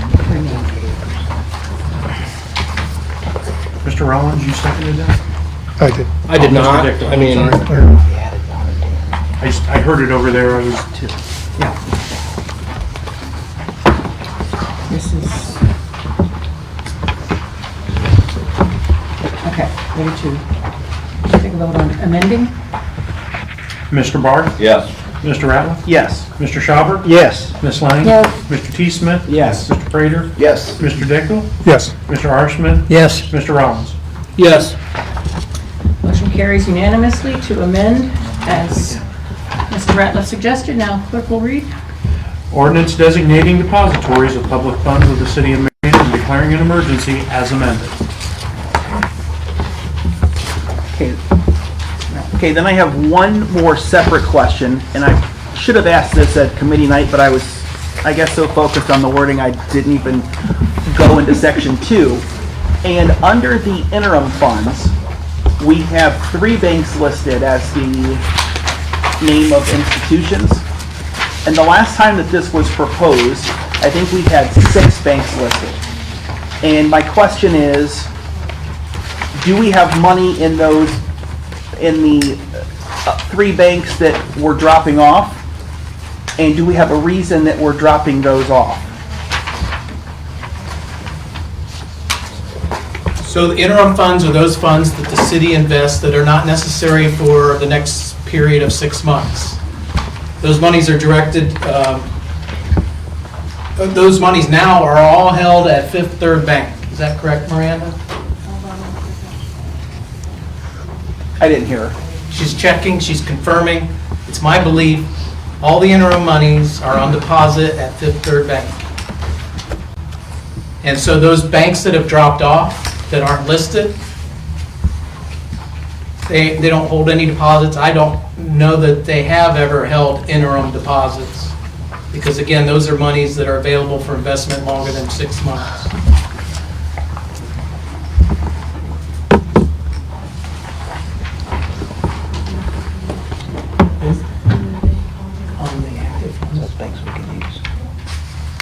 So to answer your question, the auditors confirmed in regards to section 2, all the funds and interim funds are at Fifth Third. However, we need to go up and make a change in the active funds. Is that right? Is that what you just said? Okay.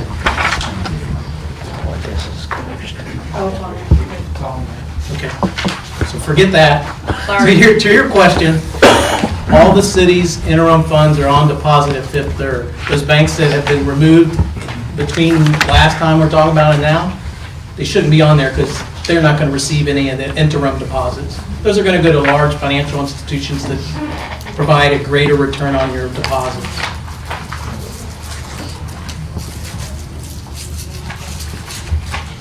And then did you say we have to relook at section 1? It's actually, we were just confirming, the Union Bank is listed. It is. And the auditor just wanted to make sure that we didn't leave anyone off. Thank you. We don't want to leave anyone off, but we're good to go in regards to both sections now. Mr. T. Smith? Yeah, I have a question about the banks listed under active monies. Is Premier Bank still doing business as Premier Bank, or aren't they West Banco?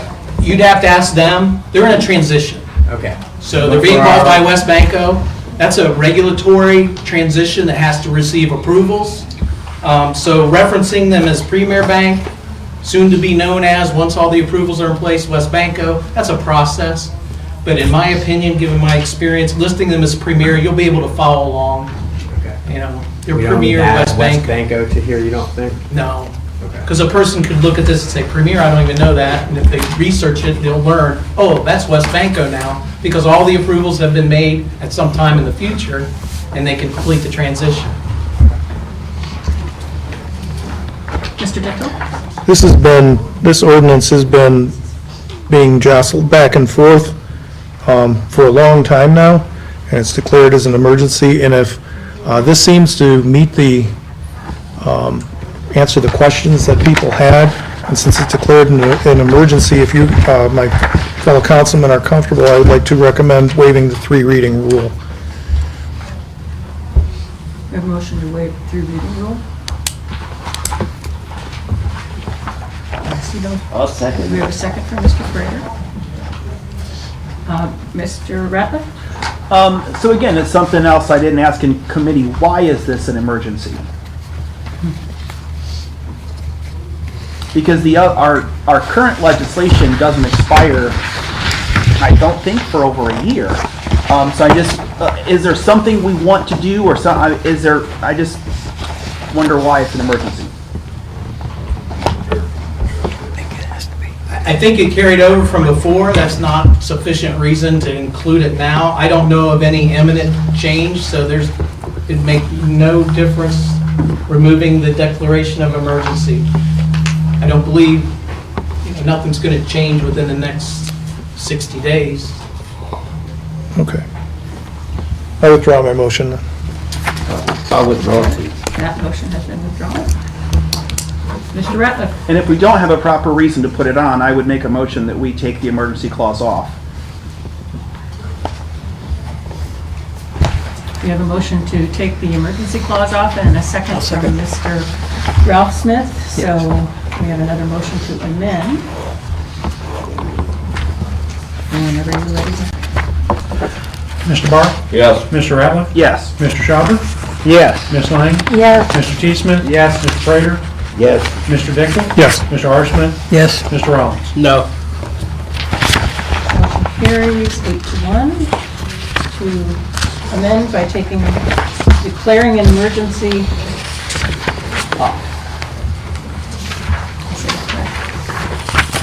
Removing the emergency clause.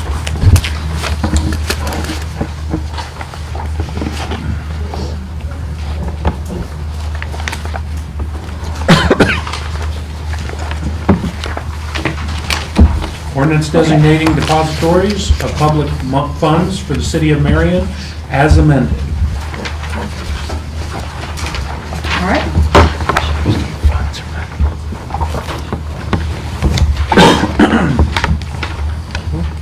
Ms. Lang, you wish to leave this as a first reading? It'll go back to first read. Yeah.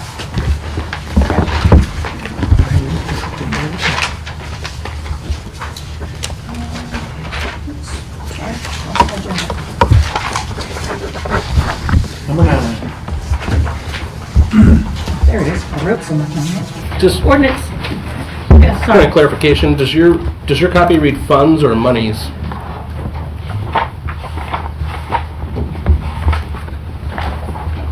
For ordinance 098? What we The just- ordinance that was just read by the clerk, I believe he read funds, and our copy says monies. Yes, I didn't hear that. My bad, I'm sorry. Does it say monies? It says monies. We're good. All right, number 9, ordinance 2025-124, SCMR fund appropriation.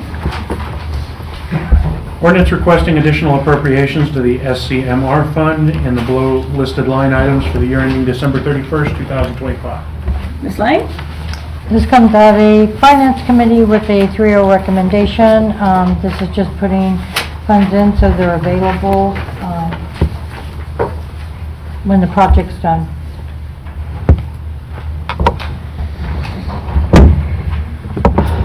Mr. T. Smith? Motion to suspend. Motion to suspend the 3 readings. And Mr. Barr has the second.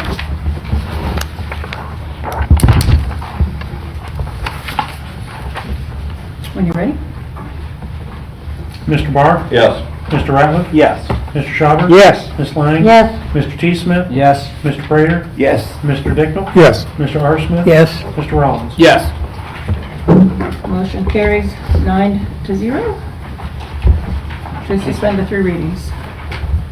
Ms. Lang? Motion to approve. I have a motion to approve for Ms. Lang. Looks like a second for Mr. T. Smith. Yes, please. Any questions or discussion on this? Okay, hearing none. Go ahead and vote. Mr. Barr? Yes. Mr. Ratliff? Yes. Mr. Schauber? Yes. Ms. Lang? Yes. Mr. T. Smith? Yes. Mr. Prater? Yes. Mr. Dickel? Yes. Mr. R. Smith? Yes. Mr. Rollins? Yes. Motion carries unanimously.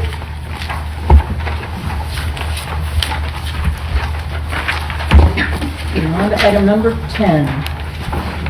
Ordinance 2025-125, SNAP replacement funds.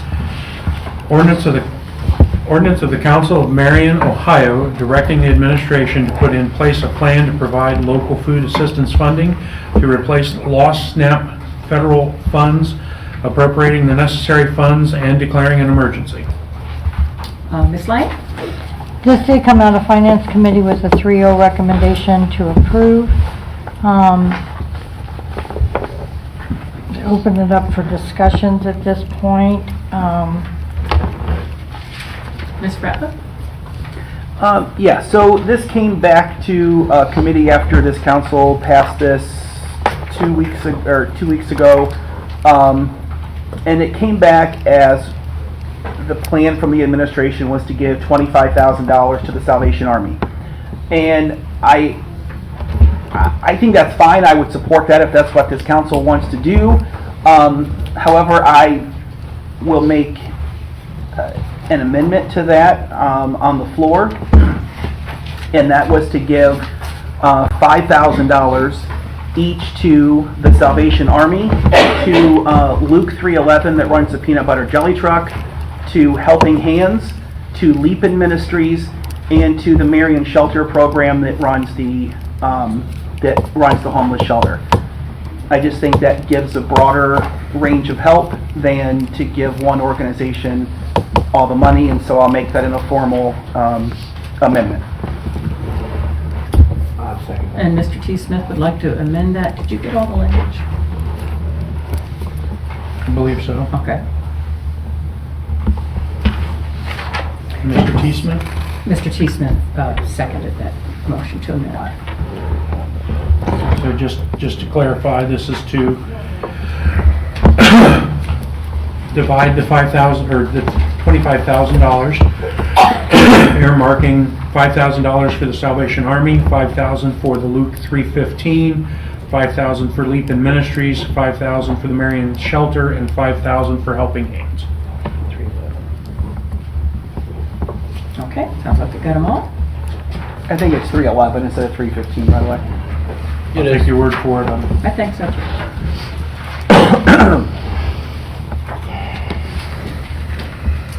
Any discussion on that? Where is this money coming from? This is coming from the opioid settlement money.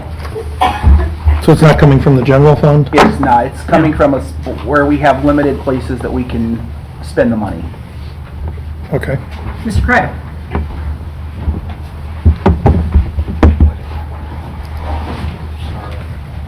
Scott Prater, 270 East Center Street.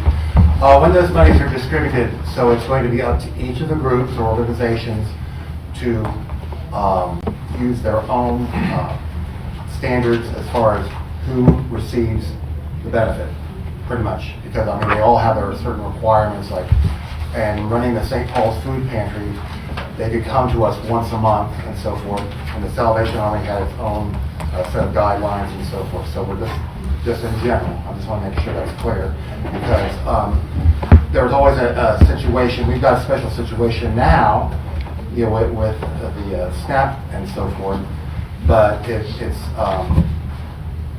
some organizations in the past have had where if you went to one food pantry, you couldn't go, they wouldn't give you food for another. I didn't want to have any cross mixing that would be negatively affecting those who need the. I think it'd be really hard for us to control that. That's what I'm saying. That's what I'm saying. It's just going to be a general thing. See fit how you need to distribute that. Until I see it. Okay. All right. That's all. Thank you, Mr. Kreider. Ms. Lang? When this was originally presented, it was kind of like in a good faith gesture. And I don't think it's fair for the city to take, I just don't think we should get involved in this. The federal government came through, the state government came through, the community came through, and I just don't think at this point that it's time for the city to be involved in this.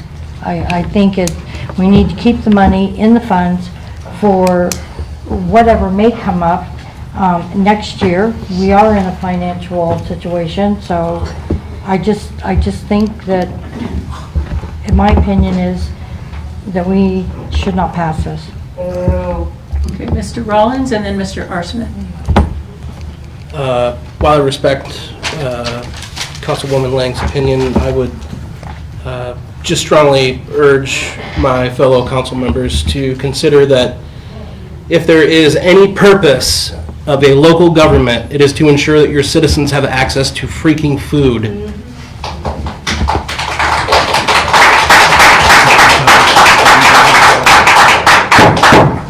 Mr. Arsmith?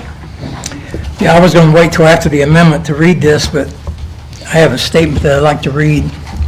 On the issue regarding ordinance 2025-125, the $25,000 allocation for supplementing missed SNAP Mr. benefits. Smith, we have a point of order. So we just made an amendment and we let statements go on that's not to the business of the amendment. And now Mr. Smith is reading a personal statement. I Does it agree. have anything to do with the amendment? Well, your initial thought was correct to wait.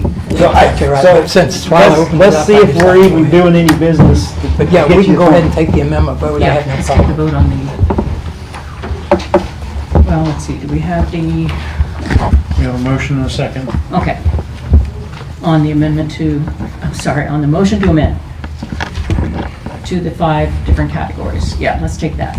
Mr. Barr? Yes. Mr. Rattler? Yes. Mr. Schauber? Yes. Ms. Lang? No. Mr. T. Smith? Yes. Mr. Prater? Yes. Mr. Dickel? Yes. Mr. Arsmith? No. Mr. Rollins? Yes. Motion to amend carries, looks like 7-2.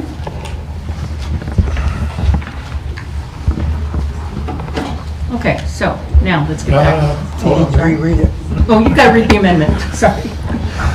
Ordinance of the Council of Marion, Ohio, directing the administration to put in place a plan to provide local food assistance funding to replace lost SNAP federal funds, appropriating the necessary funds, and declaring an emergency as amended.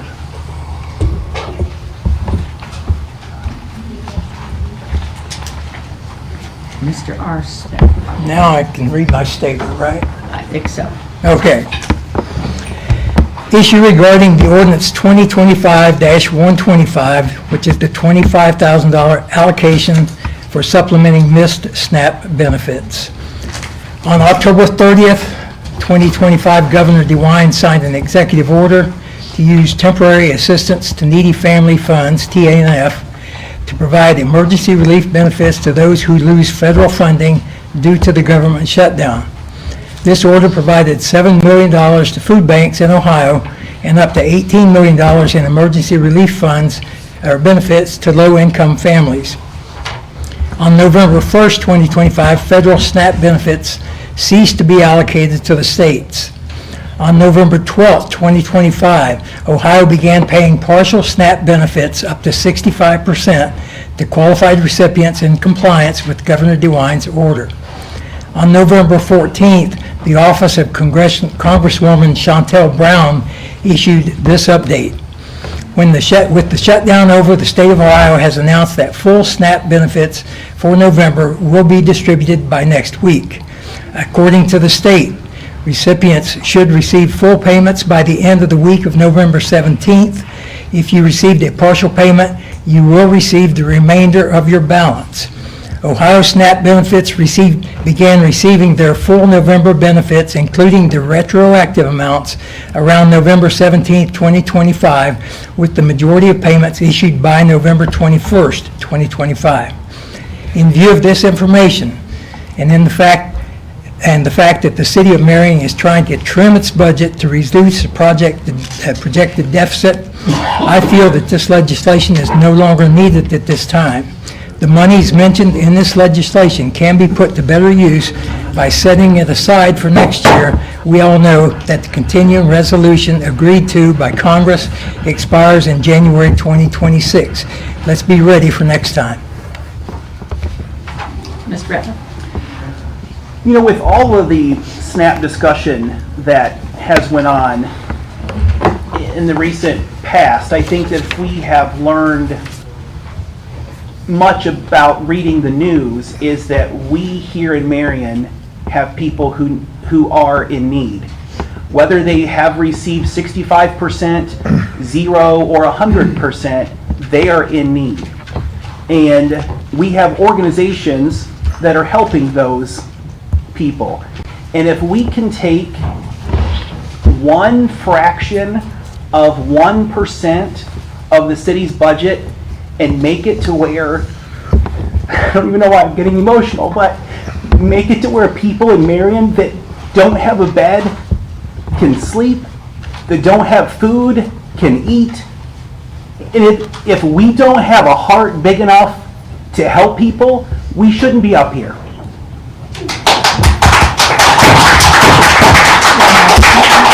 You need to stop doing that, or we'll have to have you excuse yourselves. This is not how we run this meeting.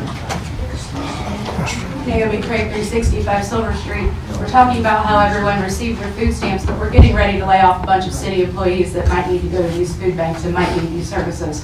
So stop being greedy with $25,000 when we're laying people off before Thanksgiving and they're not going to have jobs at the end of the year. Ms. Lang? Who's getting laid off? Police, Who's getting laid off? the police were told Friday they're getting laid off. This news to me. Mr. Dickel, I saw your I hand up. have a question about this funding. So this is not coming out of the general fund, correct? No. Correct. This is coming out of the opioids. So this money couldn't be used for general fund purposes anyway, correct? This has to be. That's what I want to talk about. Mr. Schauber and then Ms. Lang. Yeah, so the reason why we have that confusion where it's coming from is because the ordinance isn't proper. And then when we finally get an audit, it's going to say, well, where did this money come from? Exactly. Well, we haven't learned our lessons from repeatedly saying that you have to state the fund that it's coming from and where it's going to, and this does not do that.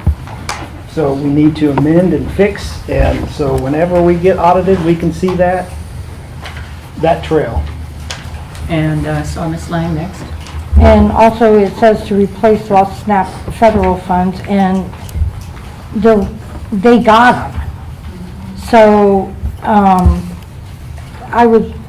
my suggestion at this point is to send it back to committee so that we can relook at it, because if we're going to split it up between different places, we need to have a clean document. We need to know where the funds are coming from, and the way this one is written, I'm not going to vote for it. Madam Mr. President, can we tackle the issue related to the form of the ordinance? Yeah. Because it actually says, council directs the auditor to make the following appropriation from the opioid settlement fund, says where it's coming from, and after the semicolons, it directs where the money's going to be placed into.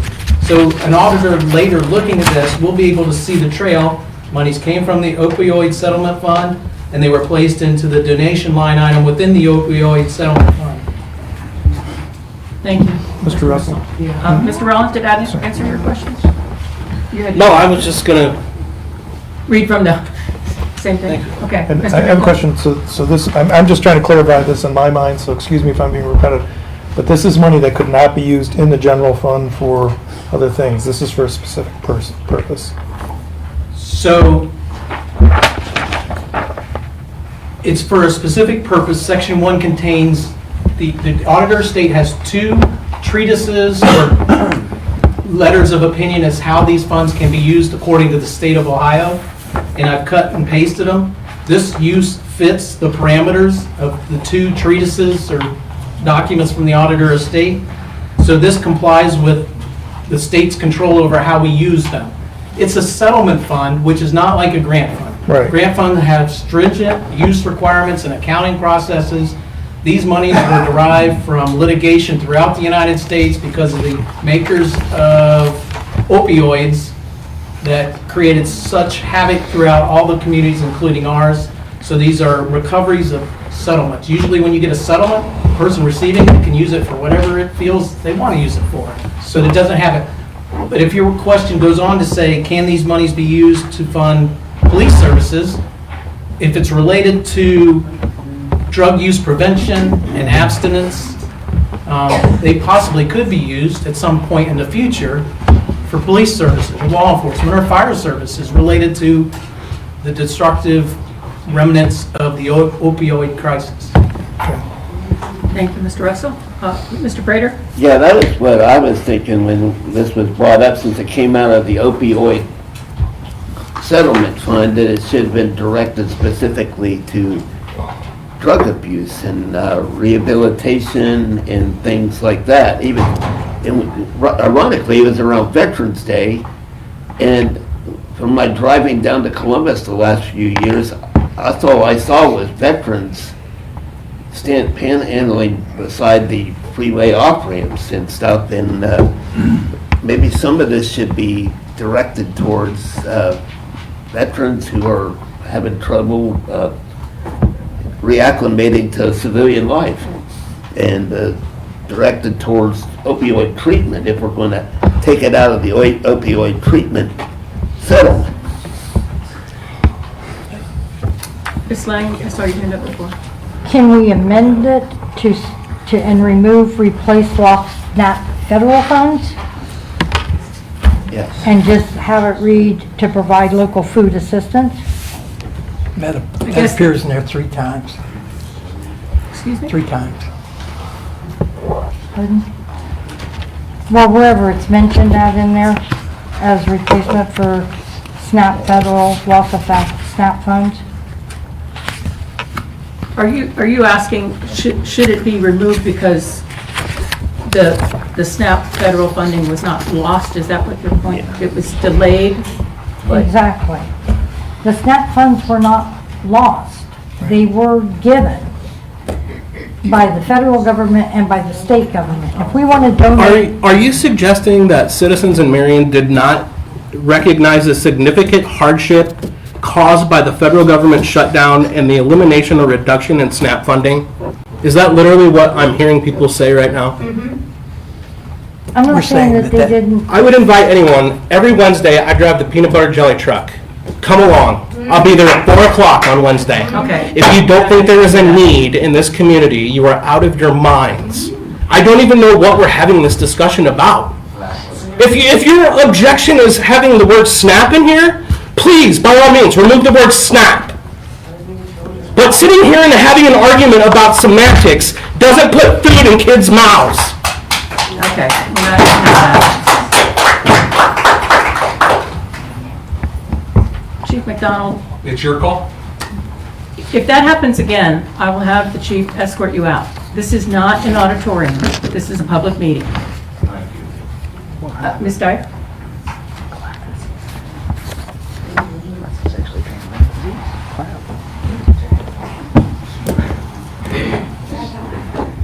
Tara Dyer, 485 North Grand Avenue. So I have a couple of things, right?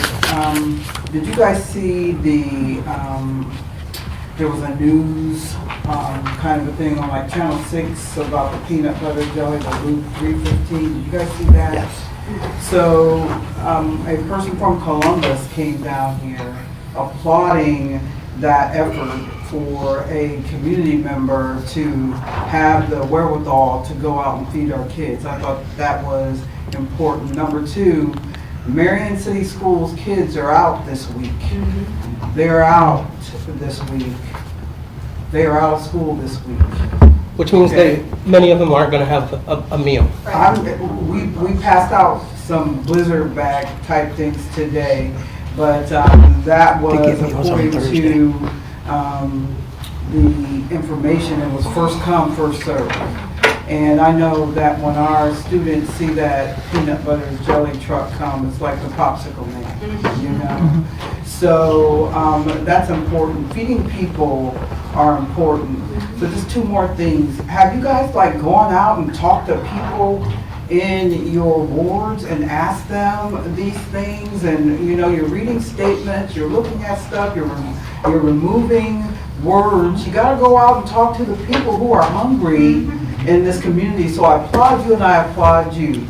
So lastly, and this is just a suggestion, I know Mr. Smith, that you said that we can't have any control over who is or how we're patrolling this, but we can send out notices and let the city You know, the people know that the freaking city cares about them, that we're going to allocate money to the Salvation Army, we're going to be ministries. So if you're hungry, the city is interested in feeding you, and that they just allocated money to 5 organizations to make sure that you are fed. I don't think it should be a discussion, you know. I don't know, for me, I've been hungry, and I don't want that to happen to anybody. So even though we cannot say, you know, who's getting it, I think we can put out a notice, and I'm sure Scott Spears on his show will say, look, money was allocated to these things, go get some food, don't be hungry. Let's have some empathy. Ms. Dyer, if I may, and I'm not looking for oversight over it at all. I was just answering Ms. Kreider, or Mr. Kreider's question as to who would have oversight with the money after they received it. But I'm saying that was just a suggestion that we don't have oversight, but we can say, well, I don't think we need the Marion Star can say, look, go to B Ministries, go to Salvation Army. I've seen people even putting food on their porches and stuff, and the city council can't even, you know, $25,000 is nothing. People are putting things on Facebook that have porch pantries. Our community is suffering. We're suffering. Yeah, Excuse me, sir. Thank you. Mrs. Arndt, I recognize you, and then I'll come back up here to Mr. Smith. And Mr. Dichtel, do you have anything? Yeah. Victoria Arndt, 410 Clover Avenue. Mr. Ayers, I would like to thank you, and I'd like all of you to think about the timing that has already come and gone. Okay? Not to say people are not hungry, because I know for a fact many of them are. Many have lost their jobs, many various things have happened during the last few weeks. My daughter herself and her fairly new husband have approximately 6 children now, and so they just came back in because her husband lost his job recently. So it is something we need to do and always look forward to doing. We have many churches also, Ayers, that I want you to be involved and know, and there's a lot of people who need help in their churches, lots of them. Jackie Peterson, I know for a fact, is it once a month, I believe, I could be wrong, has got plenty of food, and she puts it on Facebook. For the elderly, we have the elder social club in a sense, because they're very close with one another. They have food every month also. So there are many places to go. The allocation that I would like to bring to the table is, we've missed the SNAP. It was great to think about it. The veterans, yes, there are places for them to go also. If we would allocate that $5,000 to individuals who are, because of the SNAP, which is now back in, the people are so far behind, we all know that. They have children. So we need to stand behind the abuse, can't even think of the name of it right now, down there on Barks Road, with those mothers with children, and they get together, yes. They get together and they adopt families from there in various areas in our community to bring things that the mothers are coming out of the shelter, and they need things for the children. They need clothing, they need no. I'm not saying that the Goodwill doesn't have lower end clothing, but it's not like it used to be. They used to be given a voucher to go out and get back into society. I don't know about that anymore. We need to look at the family needs now, which might be, Twyla, what you were thinking about was, we're past the SNAP. In a sense, we are, we're not. We've got great people here, great churches here, and maybe we as council people, and I say we because we're all involved, go out and see what churches have got what. I know some churches that have been given Speedway accounts and yada yada. They need gas. My daughter, I know her husband now is working, and so the gas money and everything else. Think about those things too. It's not just the food, but it is what is needed in our community, and maybe put that money and see what you can do with it. Maybe we need to volunteer our time. Thank you, Ms. Stark. Mr. Dichtel? I was I was concerned about this because I, with the finances in Marion, we don't have any money, but this money is there and it seems to be an appropriate use of the fund. I don't have a problem with it. Mr. Prater? Yeah, I had somebody contact me asking me if this had come out of taxpayer money, and I said no. And it was something from the opioid grant. I like what Mr. Ratliff did, dividing it up instead of just 25,000 going to Salvation Army, the groups, the 5,000 each, makes it really more awesome and better. And I was, with our city finances the way it was, but I like that, the way it's been divided up. And sure, we don't know how they're going to spend it, but we got to assume maybe that they'll do their due diligence and distribute the money and use it as wisely as possible. I remember one time when I moved down to Texas, I went 3 days without food. And we had like a can of peas and a loaf of bread, and we give it to a little kid that was there. It was like 5 of us, and finally when my sister-in-law got paid, we had Burger King, and nothing ever tasted so good in my life after 3 days without food. So as much as people worry about we're spending money, it is coming out of the opioid fund, and it's being divided up among 5 different ways, and I would support it. Yes, gentleman back. Hey, you had Burger King and you gave the kid peas? No, that was after we got money. The kid, no, Can't have noise now. Matthew Cooper, 844 Congress Street. I would like to start by, let's go back to why these kids don't have food. The way it links from SNAP all the way to the opioids, right? So the drug problem is the reason that these kids don't have food, right? So what better way to use the money than the money that comes from the drug problem? 100%. All right, so like our community's been ravaged by drugs, and even the war on drugs has ravaged our community. So I think that it would be appropriate to be used to feed the kids. Sir, what was your name? I didn't. Matthew Cooper. Okay, thank you. Thank you, Mr. Cooper. Mr. Prater?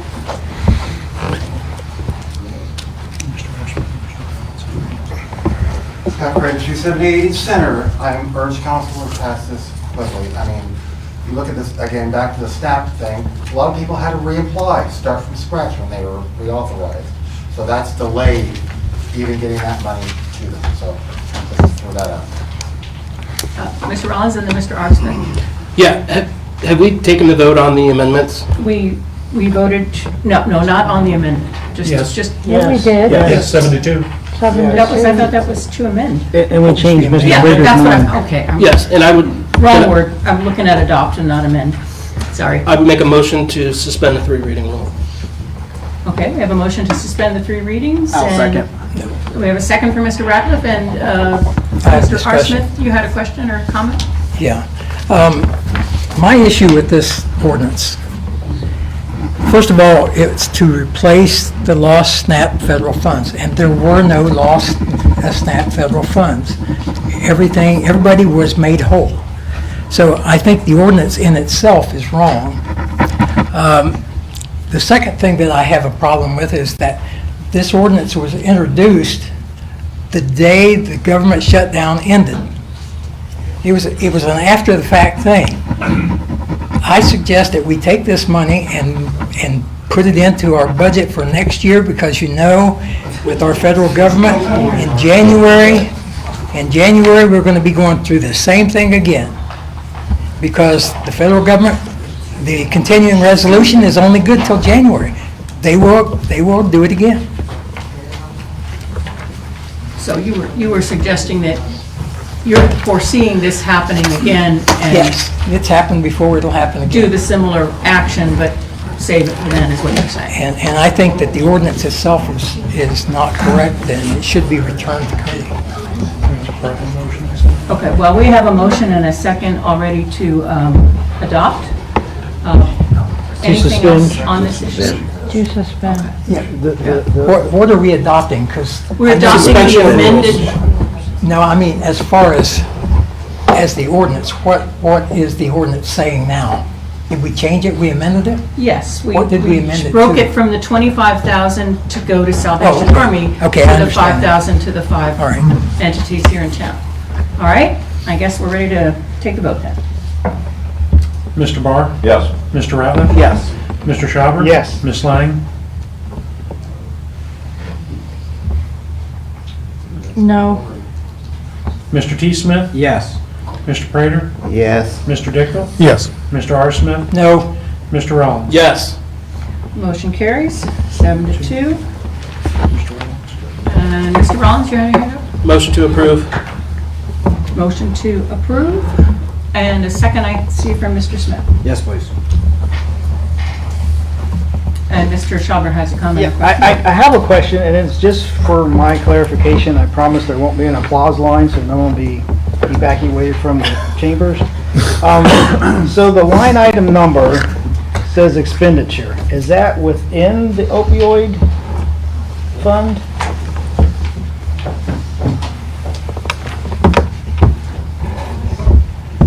Because you have to show a path. It is, it's the fives. All It is fives an are expenditure expenses, line item. Fours are revenue. Did you hear that? No, there were 5 people talking and 19 whispering. Sorry, all the fives are expenses, fours are revenue, so that's a 5. It's an expense line. From Okay, the but opioid fund. my question is it within the opioid line item fund, dollar amount, whatever you want to call it? I don't know. It's 233. Good place. 233. This is opioid funds.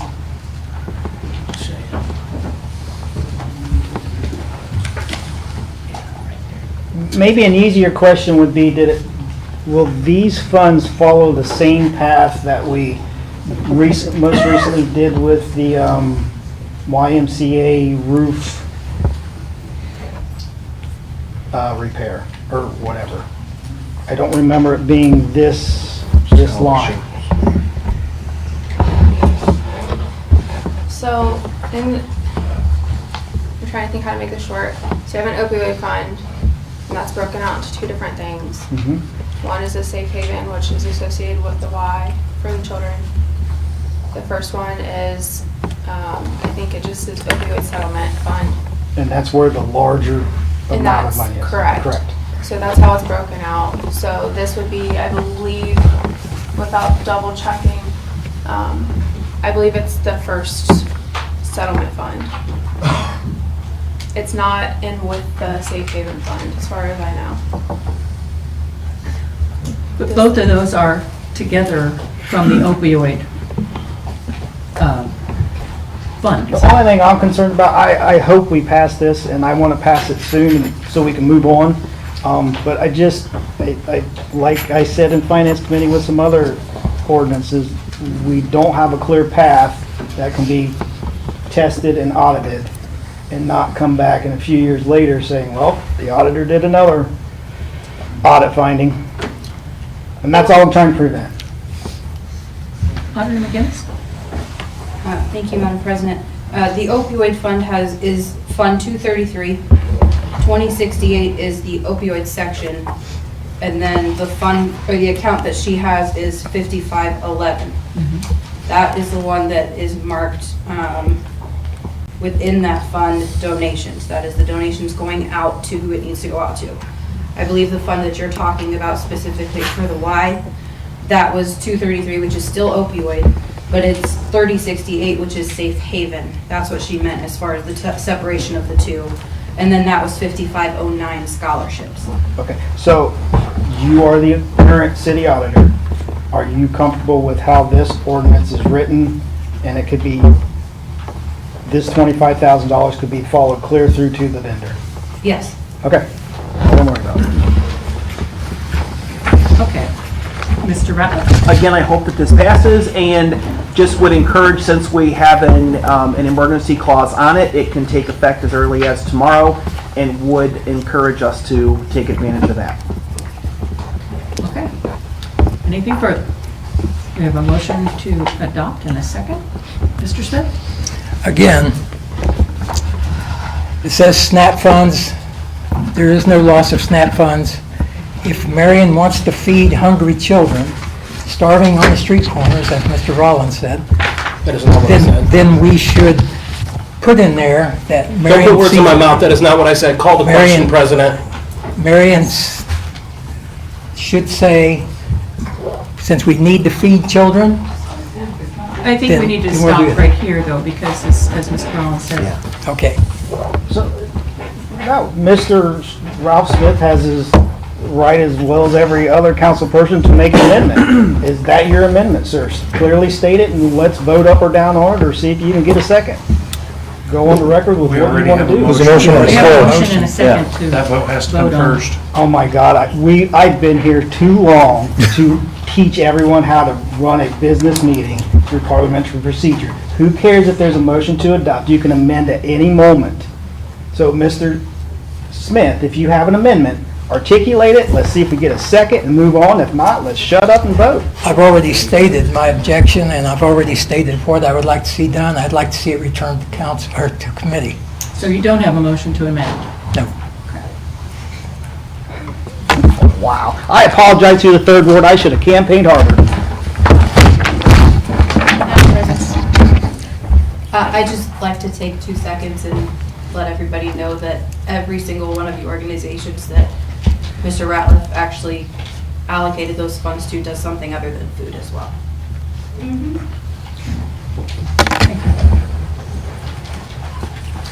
All right, call the question. Mr. Barr? Yes. Mr. Ratliff? Yes. Mr. Schauber? Yes. Ms. Lang? No. Mr. T. Smith? Yes. Mr. Prater? Yes. Mr. Dickel? Yes. Mr. R. Smith? No. Mr. Rollins? Yes. 7-2, motion carries.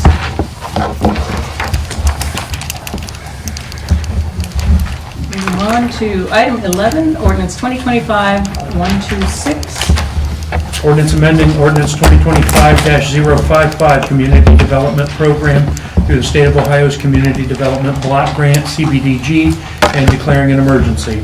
This was added to the agenda by Mr. Ratliff, Mr. Schauber, and Mr. T. Smith. Ms. Ratliff? Yeah, so it is coming time to have the application turned in.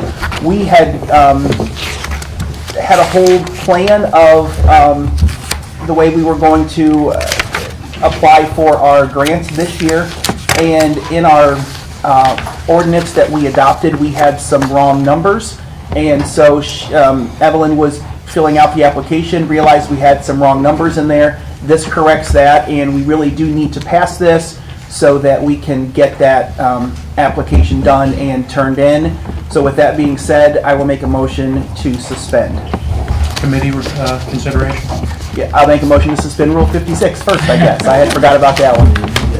Okay, we have a motion to suspend committee consideration. Mr. Rollins? Second. Has the second. When you're ready? Mr. Barr? Yes. Mr. Ratliff? Yes. Mr. Schauber?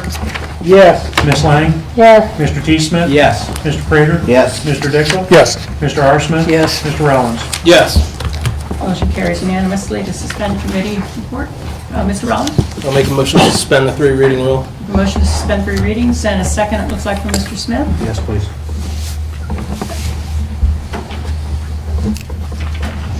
Okay. Mr. Barr? Yes. Mr. Ratliff? Yes. Mr. Schauber? Yes. Ms. Lang? Yes. Mr. T. Smith? Yes. Mr. Prater? Yes. Mr. Dickel? Yes. Mr. R. Smith? Yes. Mr. Rollins? Yes. Motion carries to suspend the 3 readings. Mr. T. Smith? Motion to adopt. Motion to adopt from Mr. T. Smith, and looks like the second from Mr. R. Smith. Any other discussion? Ms. Evelyn? Ms. Morales? That would work. I just wanted to thank council for entertaining the correction. Extremely timely. I apologize that we had to jump through so many hoops to do that. Secondly, I wanted to, I guess, say happy Thanksgiving to everybody, and particularly those, many of you that are going off of council. I appreciate all of the support over the years and wish you all well. Thank you. Anything else? All right. Hearing none.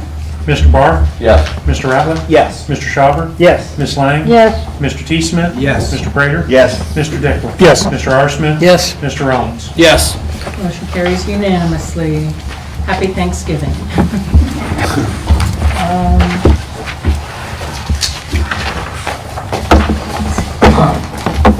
Next, we come to matters not on the agenda, administration or council. Mr. Rollins? Yeah, apologize. I know we've already been here a long time, but I have a few items, if I may have the floor. First, obviously, with regard to payroll this past week and city employees not getting paid on time, I was just wondering if there were any employees for the city that incurred insufficient funds fees, and if there was a plan from administration to cover those, if that be the case. Can anyone over there answer that? I have not received any notice from any employees at this time. Okay, thank you. Would it be our policy to cover those in the event someone does report those? I have not put any such policy in place, but that's not something that's not outside of discussion with the additional administration. Would we need I guess I'm asking the law director, would we need a motion in order to do that? And then any monies that would be set aside to reimburse employees be claimed against the bond? So it'll be a lot like the SNAP process we just went through. 2 weeks ago, council said, hey, we want the administration to figure out how to distribute $25,000. You've advised the auditor, you want to be advised if any city employee who didn't get their paycheck last Friday incurred a cost associated with that. If we learn those are there, then we can come back, we'd have to appropriate the money anyway. So I'd probably just ask the auditor to advise the council members if any employee advises her of a financial loss because they didn't get their deposit on Friday. So I would encourage any city employees that may have incurred those to please see the auditor.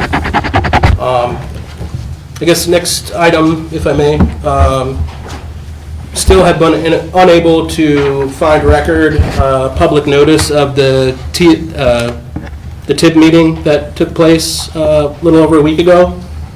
And I was wondering if anyone here was able to find public notice of the meeting? I have the paper that was stuck on my bulletin board upstairs on the 3rd floor. Paper on your bulletin board? Public That was the notice. public notice? I'm assuming there was one downstairs too, but. Okay, thank you. Mr. Schauber, I saw your hand before Ms. Lang's. Oh, well, I was just going to let Mr. Rollins know that at one point, a few employees' River Valley school income tax was withheld incorrectly or sent to the wrong school or something. And then we did reimburse those individuals with any fees they incurred. Thank you. Was that it? No, I have one more item if I may. Yeah, go ahead. I have a question. Okay. So on the TIP meeting notice, I'm going to go on the record that in my response back to the auditor's office, her email that was sent out, or the email that was sent out from the auditor's office, I did in fact ask about that meeting being held after committee on that Monday. It sounds like it was posted on the bulletin board, so Yes. very public. Last question, if I may. Do we have an idea, so spent a good deal of time combing through the budget and more time probably on the budget performance report for this past year. Do we have an idea of what funds have been generated to this point during the pink slip program? I don't have that number, not right now. I can work with utility billing and get that number. Do you know where I would find it in the budget performance report?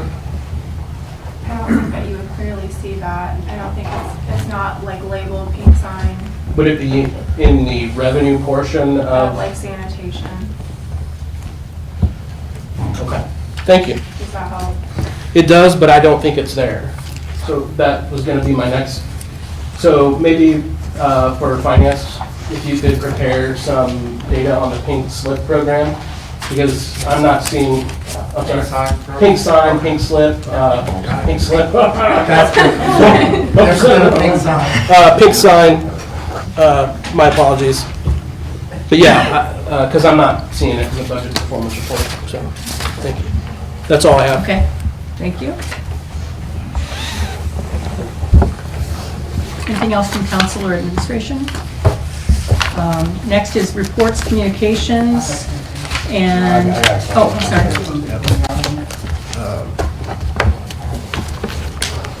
For the mayor, I have a question. Oh, go ahead. Can we squash some of the rumor going around, or is it true? Are we laying off firefighters or police officers, Mr. Mayor? So I don't know the answer to that. Okay. Yeah. We had a meeting last week with all of the leaders of each department. And after presenting our budget last week, and obviously it being 19 million and change, and we're expecting about 15.4 or so to come in revenue, we had some work to do. I tasked all of the department heads to come back by Wednesday at noon of this week, showing a 10% reduction in their budget that they submitted that we presented to council. So I felt that it was important that each one of those department heads make those decisions, because they best know their departments better than I do. So they will come back. We've had, since that meeting, we've worked every day, every hour with every department to try to figure out where they can take money from and have the least impact on that department. We were in here Sunday, and we're going to continue to do that until December 1st, when Finance Committee meets again, and we will bring you another amended budget. And we'll either get close to that 15.4, hopefully, and you guys will decide whether we use some carryover funds or whether you want us to go back and cut some more. But December 1st, we'll have an idea for you of what that impact will look like on each and every department. But today, as I stand here, I don't know that answer. Okay. Do you know what they're doing in the senior center to lower costs? What can the senior center do to even lower their cost out there, if anything? Their budget's pretty small already. A lot of departments have a budget that's pretty small already, but there's areas that you can cut as far as office supplies, personnel. Obviously, our departments, especially the bigger ones, are made up of mostly people. So 80 to 85% of your budget is used on salary. So there's a lot less to cut from in those other areas, but we have found that there are cuts that can be made, and each department is finding those. That's why I say the senior center Steve would be much better prepared to see where he could cut 10% than I could, looking at his budget from the outside. He's on the inside, and he can do a lot better job of finding what there is there. Well, I was just trying to get an idea if Steve had came to you with ideas yet.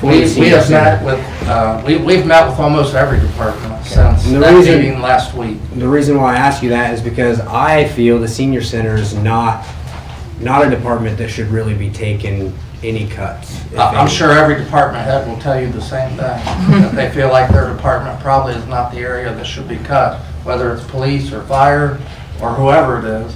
But when you have a budget that's upside down like ours, and we have been historically passing a budget that is upside down, at some point you got to put the brakes on and say enough's enough. And that's where we're at today, is trying to determine, you know, we're holding people to task, and they're going to have to make some hard decisions. I don't stand here lightly and tell anybody that. I wish we could go on into the new year and use carryover money like they've done before, but we can't do that this year. Okay. So that's the best I can say, is we're going to continue to work on this. Every department head is going to continue to work on it. Chelsea and I are going to continue to work on it every day to look at the services we provide to the city and see what ones might not be essential that we can cut. Because even if they come back with the 10%, that only gives us about $2 million. So there's still another couple million I gotta come up with to get close to that 15.4. Well, thank you, Mr. Mayor. And I'd like to see a budget, but I haven't gotten to see the new budget that they're working on outside of what's in committee. The one that was presented last week? The one that's in committee. Wasn't that sent to all council? I sent it back to you and I believe another person. It's attached to the agenda. To the paper agenda. It should have been sent to all council. Yeah, the link is under reports and communications, number 4. Okay. Well, I'll look online. Yes, number 4, budget. Ms. But, Ratliff. that's all I have. I mean, I think we do need to take a good hard look and make sure that there's not departments that are fattier than others. The senior center, I don't think has room to move. The police department, I don't think they have room to move on manpower, and I don't think the fire department has room to move on manpower. But I think we all need to be cautious in all the departments for sure. City Hall, I think their supply line items as far as like everything they're using, and talking with Ms. Lang here, the like the supplies, it doesn't seem like that's even being bought in bulk and trying to save money. It seems like each department is spending money on supplies. Maybe the city needs to look into getting that in bulk and then dispersing it. You bring up a great point, and I'll just mention a few things that we've done in the past year and so many months to try to curb a lot of that. So it used to be every different department used a different HVAC contractor to come and fix their air conditioning or their heater. So we had no bulk buying power that way either. We've remedied that, and while Director Robbins was still here, we initiated a program where we use the same vendor for all of those and get a reduced rate on what we're paying. So we've been able to show a reduction in that.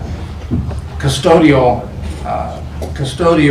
contracts was another one. Everybody was using a different custodial company, and it was costing us a lot of money. So we hired a third person to take care of all those peripheral places outside of City Hall at a reduced cost to the city. So we're looking at all those. The office supplies is another one. Everybody shouldn't be buying their own office supplies. We should be doing it in bulk from a general place like City Hall and then diverting those supplies out. So you make a very good point. That's also something we're looking at and have already looked at with many different contracts like that, professional contracts. Well, I appreciate that, Mr. Mayor. Thank you. Mr. Ratliff?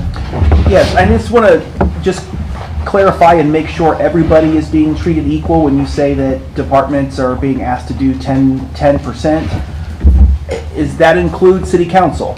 Does that include administration? Does that include the auditor's office? Does that include the law director's office? Does that include every single elected official, like the court, that we historically have not had any real oversight over? Every single department.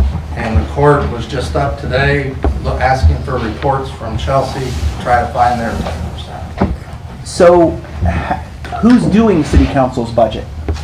Me and Mary. Marion, I talked to him today. And have you found our 10%? Working on it.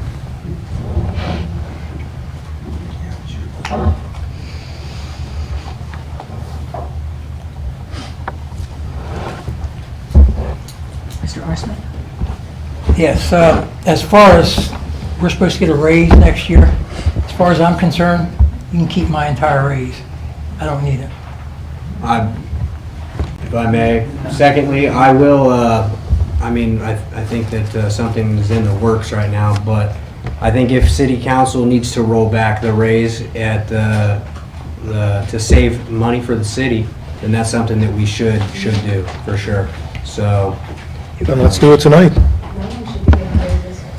Motion. All right. I'll make a motion that city council rescind the raise that was put into place at the previous administration last year. Second. Mr. Ratliff. Well, we have a motion, and did I see your hand up for the second? So we have a motion and a second from T. Smith and R. Smith. on Just a quick that. one. There is something within that same ordinance, 2023-052, is the treasurer's raise that's coming up too. So I've already been working on some language to bring that to have before finance next Monday. Because I don't personally want to take that raise from an elected official that ran thinking that's what they were going to be bringing in. So if you guys would bear with me until Monday, I'm sure we can see that and I'll have that language properly. Yeah, and I was speaking only for myself. I withdraw my second. We'll wait till next week. Mr. I'll withdraw my motion if a piece of ordinance is coming to it. Okay, motion is withdrawn and a second. And Mr. Ratliff, did you have something else? I was going to re-second if he was looking, but it's a second at this point, so I will not. Okay. Clerk has something to read under, sorry? Mr. Prater had his. Oh, I'm sorry. I was just wanting to know, which, we was talking about city council and everything, would that include all of the projected raises for next year? Well, I think that's what they're talking That's okay. about. Okay. Talking about. Everybody, everything, okay, thank you. We'll be looking at that I'm done. Monday. Including administration.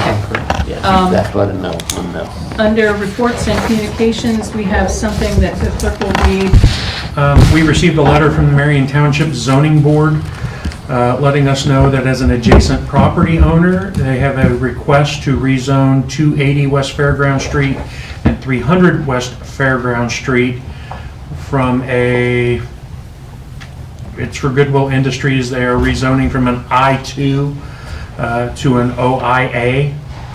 Public hearing will be Thursday, December 4th, 2025 at 7 p.m. This is the first time we've ever gotten a letter. Is that going to be here? Yeah, it'll be at the Marion Township offices, 1228 East Fairground Street, Marion, Ohio. It's right off of Madison Avenue. Okay. And additionally, under the reports, certified public records training, fraud training, cybersecurity, sunshine training, Ohio Ethics, and Mount Vernon Project were all linked in for members of council. Coming up the first of the year, some of those will have to be completed. Okay. Thank you. Next on the agenda is public comments. Ms. Dyer?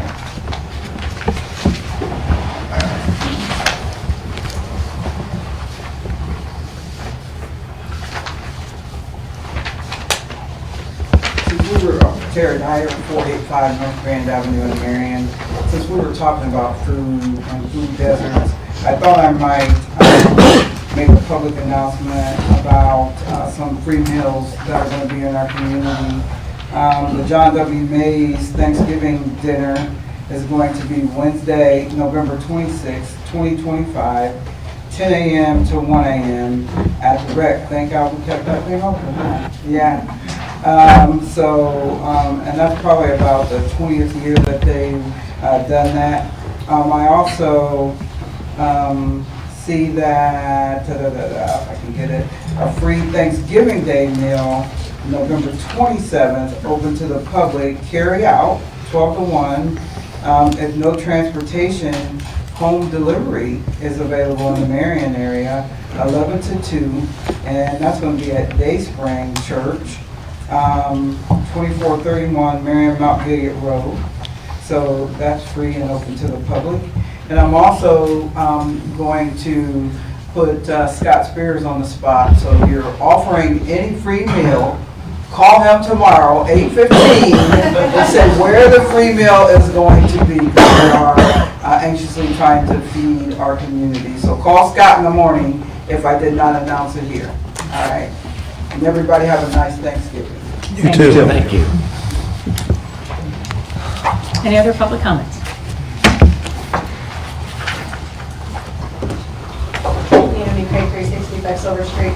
Okay, first, today there was we're in fiscal caution for everybody that doesn't know. And there was a statement that was attributed to the finance chair on Facebook that said In reading the release of the state auditor's office, it clearly states that it's not to be released until November 25th. Contacting Mark Russell to verify this information, it's clear that whoever released this information is in violation of state law. In doing so, the public was made aware of the situation before council had even been informed. Someone will be held accountable for early release of information, and there will be ramifications. So I don't know if my question goes to Ms. Lang or to Mr. Russell. Do I need a criminal defense attorney or do I need a civil attorney, because I am being threatened with ramifications for releasing information that the state of Ohio gave me? I got it through a records request, so I'm just wondering what ramifications I'm going to be facing. You got, okay, so, I got the records hold request. on. So, this morning at 12:01, AM. when the auditor of state sent an email that contained their determination, at the end of which says it's to be distributed tomorrow, November 25th. You got that this morning at 12:01 a.m.? I'm on their list for public Okay. records. All right. So the auditor of state controlled the release. And as you notice, they released it at midnight today. At the end of that document it says for public distribution Tuesday. And it's on the website, the auditor of state's website. So if It's you coming got up, it, if you got it at 12:01, it's been shared all day. The confusion, in my opinion, was caused by the auditor of state releasing a document at the end of which says not to be released until 11:25. That created confusion. Anyone? So I'm not being charged or being investigated for any crimes right now? No one is, in regards to what I just expressed. Okay. That the auditor of state. I just wanted to be sure, because Okay. I walked in here saying there's gonna, or seeing that there's gonna be ramifications, and I just kind of wanted to know what the ramifications were gonna be. Okay. And I figured you would be the one to take me to court, so you would know better than anyone But else. because it was an error and being released, and the auditor of state saying it's not to be released till Tuesday, it created this controversy. So they that's created the problem. Inadvertently. Inadvertently, but they Yeah. caused the problem. So Yeah. are we gonna get them for inadvertently releasing it? No. Give them some ramifications? No. Just wondered. So my, I guess, as we're sitting up here talking about the budget for next year, we have 13 funds that are $8.9 million in the hole right now. So don't we need to come up with more than $5 million for next year?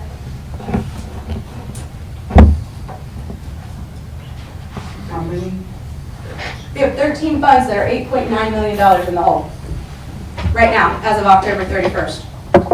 So I guess that was a month ago, they're probably further in the hole now. So do we need to come up with more than $5 million? Mr. Allen, if you're shaking your head, explain it, please. If you're allowed, because this is all very covert.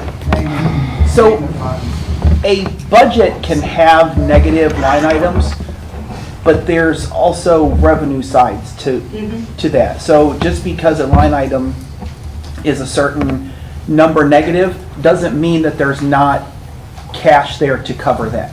So don't get confused because there's a negative line item that the, 13 is what concerns me, not confuses me. well, it's concerned us for a long time. Okay, so the $8.9 million shortfall, are we actually short $8.9 million, or have we not spent it yet? Okay, so that's the same thing the auditor stated, I didn't know. So I guess we kind of need to come up with more than a 10% cut, is the way it seems, but I'm just going to leave that alone because I have something I'm really interested in. The cashless evidence room, the chief explained it to us, and I was kind of interested because I had never heard of it before, so I started looking it up. And it's the norm, and people have kind of different procedures, but it's all pretty standardized. What I can't find is the off-the-books portion of the cashless evidence room. And when I was reading through, it seems pretty standard, like money is seized, and usually they have two people doing all of this. Money is seized, it's recorded with the defendant's name. Once a case number is assigned, it's put with the money. There's a log of all of this, you know, so if we put $3,000 in, we got it from Naomi Craig because she got thrown out of city council. And when they gave it back to me, so when you take the $3,000 to the bank, there's a record of that, of the deposit. When the money's paid back to Naomi Craig because she beat her case, there's a record from the bank saying that the $3,000 came back to me, but there should be a log somewhere. So I'm trying to figure out what is off the books. What is that? Chief McDonough. There absolutely is a a spreadsheet that's kept. I think what the phrase off the books means it's not in New World. Okay. But we provide all of that information to the auditor, and the auditor has all of those records. Okay, so you have the records, then I would be able to get those records from you? Okay, and then how far back do the cashless evidence records go? How many years? It started in 21, right? Yeah. So if I requested those, I would be able to get those back to 2021? Okay, because the seeing that we didn't, that it wasn't included, and then we were $300,000 over 1 year, or was it short 1 year, and then $500,000 over the next year? So I just didn't know why we weren't, if we had cash sitting in a bank account, why it's not being audited, I guess, by the state of Ohio. Because it could be significant at some point. And if no one's auditing it, and it's not being included in our audit, I mean, like, is it in the budget? I mean, is there anywhere that we account for it as a city? Like, any of you guys able to see it, or know how much is there, or when it's paid out, or? Auditor McGinnis? So, to Chief's point, it's what they're considering off the books because it's not part of New World right now. Okay. That being said, that is an easy fix. That is something that we can put into New World. The reason we haven't. The record keeping by paper and, or spreadsheet, right? Spreadsheet, Okay. yeah. Okay. And then there's a log that actually states, you know, just like you said, it's got the date, the defendant, this case. There's also records of Who handled the money and all that sort of stuff. I'm assuming. like resolving a case and whatever, and who signs it, where it goes. And the judge's orders and all that stuff. Yeah. I read it all, yeah. So it's all in there. Okay. It's just considered off the books because it's an Excel spreadsheet as Okay. opposed to a New World report. Okay. It's not included in the budget because it's not a part of the budget. understand we're It's not completely, it is literally stuff they take when they're. Right, and I know it either. And we can't touch it. We So- are not allowed to allocate that for anything. That is strictly evidence. It's not ours to use. When Naomi Craig loses her $3,000 because she got thrown out of city council and she doesn't get it back, where does the money go? Sits there. No. Well, it sits there in my eyes because I see the money come in and it sits there. Okay. The money gets dispersed according to a court order. It's So like 10-10-10, isn't it? Did I read that? Like 10% to the it prosecutor? depends on what the court does with it. Okay. If the court's forfeit as a drug fine, gets forfeited to Marmet. If the Okay. court says give it back to Naomi Craig, it goes back to Naomi Craig. If the court says gets forfeited to Marmet, then that's where it goes. The court decides those things. When we take for drug seizures, when other money goes in there, say somebody turns in to the Marion Police Department evidence room found property, and that found property goes back to Naomi Craig because it's Naomi Craig's money, that's where it goes. So it either goes back to the owner or it is dispersed according to a court order. Okay. Those are the only places it goes. It's not city money, it's Right. not tax dollars, I can't use it for anything. We put it in the bank because it's not smart to right. keep it sitting around in an evidence room to get mold, Stolen. Destroyed, damaged, all yeah, those things. so unless, the only reason that I want to keep money is if it's important to a case, like if somebody robs a bank and it has die-pack die on it, that's important to keep as evidence. But otherwise, $1 is $1, and your $3,000 doesn't have to be the same serial numbers to get it back. Oh, it doesn't. No, you're gonna get a check from Oh, the Fay bank. Bank. Okay, You're gonna get a check from Fay I was Bank reading for the about money how that they- was taken from you, if Okay. that's what the court decides to do. I was just reading about how money was Xeroxed, and I wasn't thinking about getting a check back, so that makes sense. Yes, you're Thank you gonna for get a check. explaining it. Yes. No, no. Mr. Mayor, how are you doing, City Council? Your name? Your name and address again. Matthew Cooper, 844 Congress Street. I stand before you today, a 30-year survivor of the school to prison pipeline. Now, this was implemented with the war on drugs, and our leadership all came in around the same time, around 94. And under the architecture of Mr. Russell here, I didn't architect anything. they created a systematic churn model where they drove our children into the prison system. Now, this was a failed model from the Bush-Ashcroft era. It's tough on crime. And the reason this system has stayed in place is because of the condensed power within our government in Marion. There's a separation of powers issue in our government. And because of that, a few people have gotten rich off of our city's downfall. The war on drugs didn't stop the drugs. It didn't stop the drugs at all. Still came in. Why was there so many drug busts but never did nothing to supply? That's a failed in leadership right there. Now, this conviction machine that they've put together, it's made a lot of our families suffer. We've all lost friends to the drug epidemic. We've all lost friends to prison and death. And I think the city council needs to take a look in and fully investigate and look back at what our founders seen was going to be an issue and created the separation of powers. So, what that has also been able to do has been allowed to slide ordinances and such under the radar, which has allowed a mass surveillance system to be installed underneath your nose. Flock safety.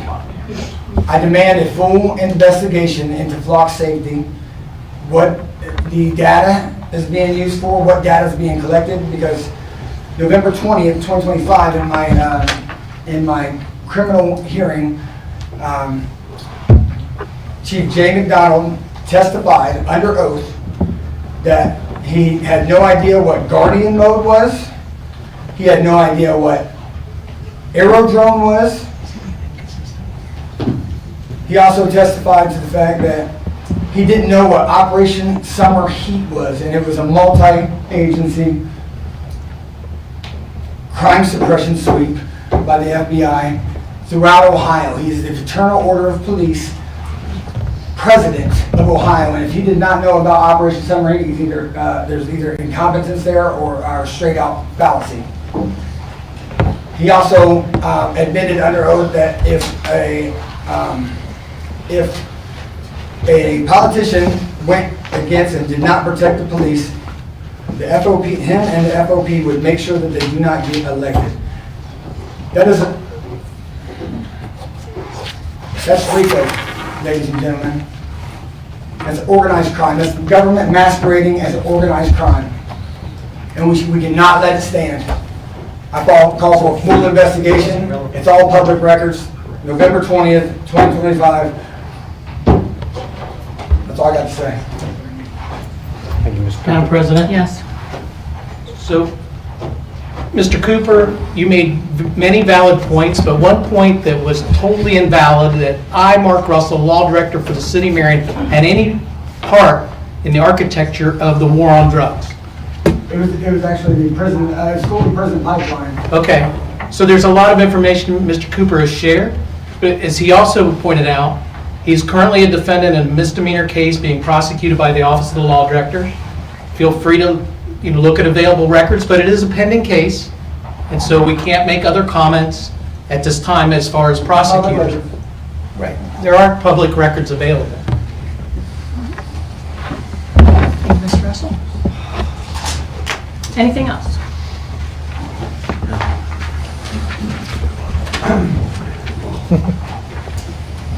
My name is Kimberly Mayer, 890 Gephardt Street. I don't know what he's talking about, but I would like to find out more. Because, I mean, if we got anything like that going on, we need to know. You could talk to each other We afterwards, need to know too. right now. Because that's not right. This is the first time I've ever been at a city council meeting. I wanted to come to city council meetings for a long time. The fact that we are almost 10 million in debt is a problem. It's a big problem. If we got people over here, anything to do with any of that, if that is right in anything, then we need to look at that. As far as in stuff to do with stop signs, I'm all about keeping people safe. I don't want that, but at the same time, every time I drive down the street, I'm like, there's a new stop sign. Oh, what's this? And I too thought there had to be some sign around it saying it's new. That way, in case we got stopped, we could say it was new.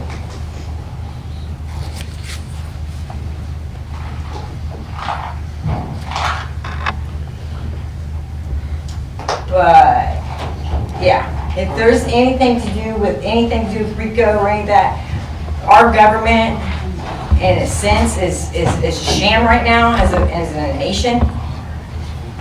I don't think Marion, Ohio needs to be part of that. So if we've got shit like that going on, we need to get rid of it and be done. Language. Any other comments from other individuals? I give you about a minute. 1 minute, all right. So you were told that Flock A, Matthew Cooper, 844 Congress Street. You were told ALPR was just license plates, just takes pictures of license plates. Actually, it doesn't even need a license plate. It'll take a digital fingerprint of your vehicle down to the bumper sticker, scratch, dent, anything. It follows everybody around every day. You 34 cameras with the guardian mode technology. What it does is it takes a picture. It zooms in, takes a high definition picture, whether you're committing a crime or not. Takes it, they can put it in their Flock OS system with Nova and run it on Clearview, what Dave Yost is in trouble for, or was talking about, and they'll run facial recognition. We have 34 cameras doing facial recognition all over town. And I also know about that. Sorry, but you have to be recognized, and I haven't recognized you yet. Mr. Cooper, could you come back a second?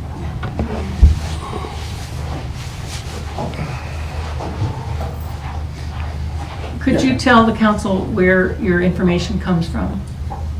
Like, specifically? Flock, have you ever looked at the actual website and all the brochures and all? Well, we looked at it, I remember it being discussed before the last, was it the last council? Well, that's what you guys need to do. We do a full investigation in it, ma'am. Okay. Full investigation. I want to know, they should know every full audit, complete audit of Flock is what it's called for. Thank you. Now, sorry. Your name and address again, please. So, yeah. Name and address. Kimberly Mayer, 890 Gephardt Street. But yeah, if we have stuff like that, I also seen something on Facebook some while back about these cameras, and it just randomly gets your stuff. I mean, are we really cool with that? I mean, we're really cool with that? I mean, I know a lot of people are. A lot of people are like, oh, I can just do banking from my phone and do all this. I'm not. You know, I had a DUI one time. I earned it. When I say I earned it, I shouldn't have been doing it. But at the same time, that when we send somebody out with cameras, and even with a police officer with a radar gun, they swore an oath to Ohio. So does our lawyers. So does the judge. So if that's the case, how are they all on the same thing going off of one person? You know, if you got someone that was a police officer and they've got like the gun, like they're doing their radar, that person has swore to the oath of the Constitution. And so has all of the lawyers, and so has the judge. So how does that work? I think that's all that stuff to do with legislation, law stuff, and it needs to be taken back to constitutional law. Constitutional law.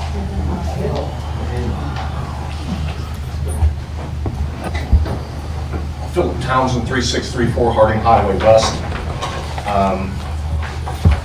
I just wanted to say that, you know, you got troubles with the addiction problems and things going on, and we've got Naomi Campbell's Craig's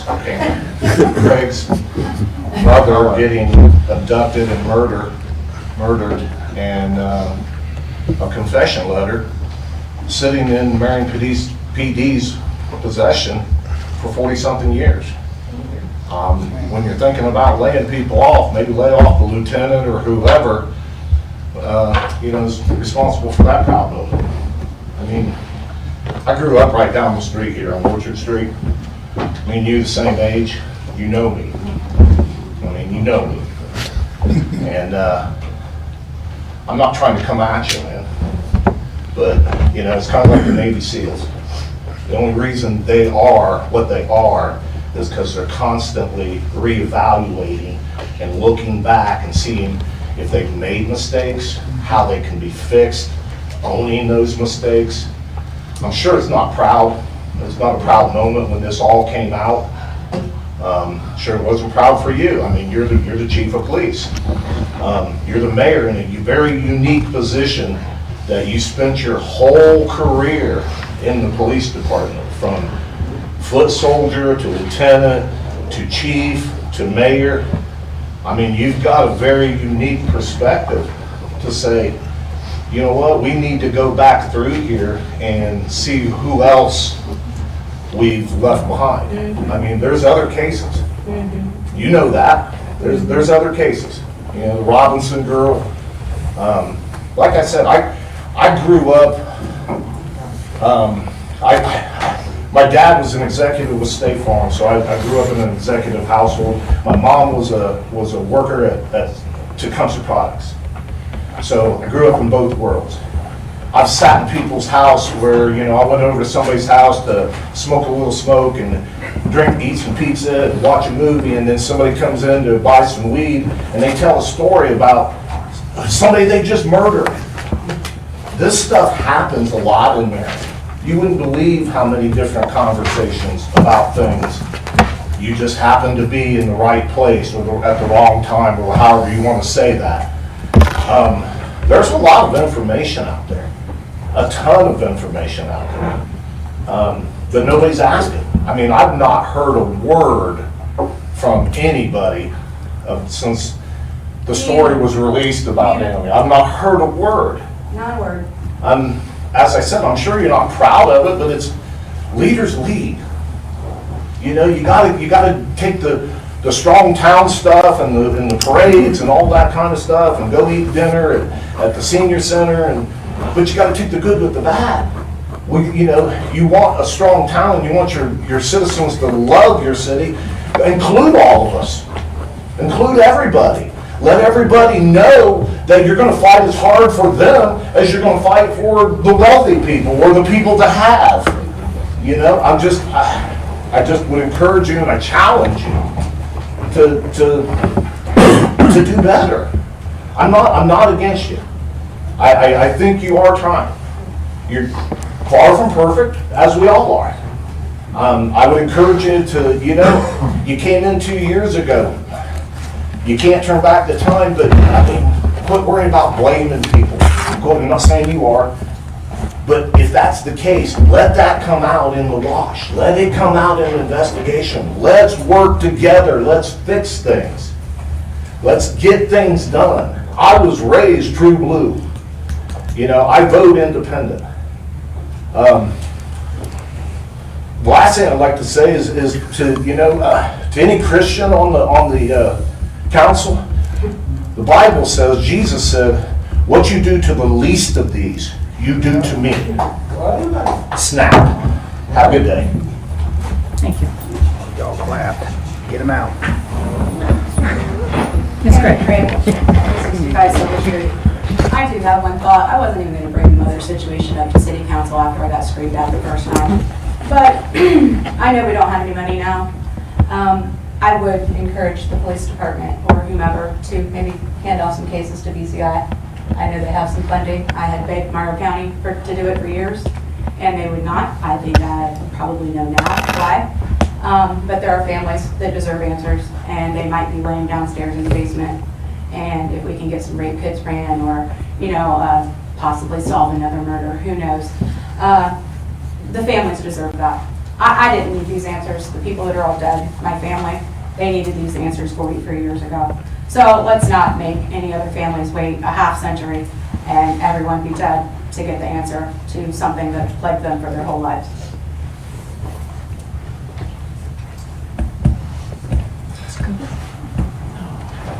I just wanted to answer Mr. Russell, explain to him. I'm Matthew Cooper, 844 Congress Street. Mr. Russell, he invited you guys to look at my criminal case. My name is Matthew Cooper. I was, on June 28, 2025, I was walking down the street on my phone, walking around the horrible sidewalks here in Marion, and I was assaulted by the police. Oh, I'm sorry. I was assaulted by police, and that was to address you guys. Have you guys seen the video? I believe I have on Facebook. Anybody else seen the video? I have not. I have. I urge you guys to go watch it. Mr. Ratliff? I would just say this. I know we talked about flock cameras tonight, and, you know, again, I've been up here for 20 years, and I've made hundreds, if not thousands, of votes. And I think probably the worst vote that I made was to support those.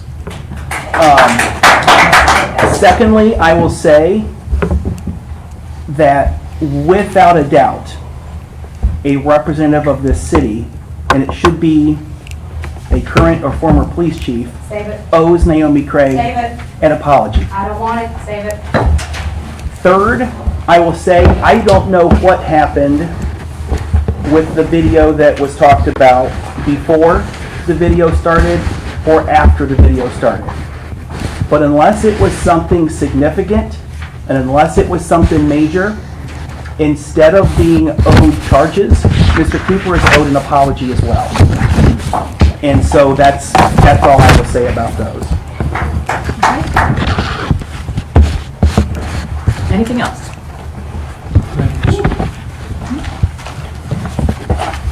Mr. Chief? I'll ask the chief of police. What's the funding situation look like for flock cameras? Weren't those purchased under grant money? Yeah, we have a current contract with Flock through May. Okay, and has the grant ran out? In May. In May it runs out, okay. What's the plan after May then? To come to council to appropriate money for funding them, or? Well, we have a budget to produce to the mayor, and we will continue to seek funding outside of the general fund because it is an extremely important tool for law enforcement with a long, long list of success stories, from finding an 11-year-old autistic boy who was taken from the west side of town and found at the border of Indiana and Illinois, to shootings, to lost adults with dementia. And the list goes on and on. But it is a budget issue that we will continue to seek funds outside the city of Marion to fund as we go forward. How many cameras are there in this city? In the city, or there are 34 in Marion County. I believe there are 19 in the city and 15 outside the city. Okay. Yes. And they don't do facial recognition, and they don't follow people, and some of the things that you were told are untrue.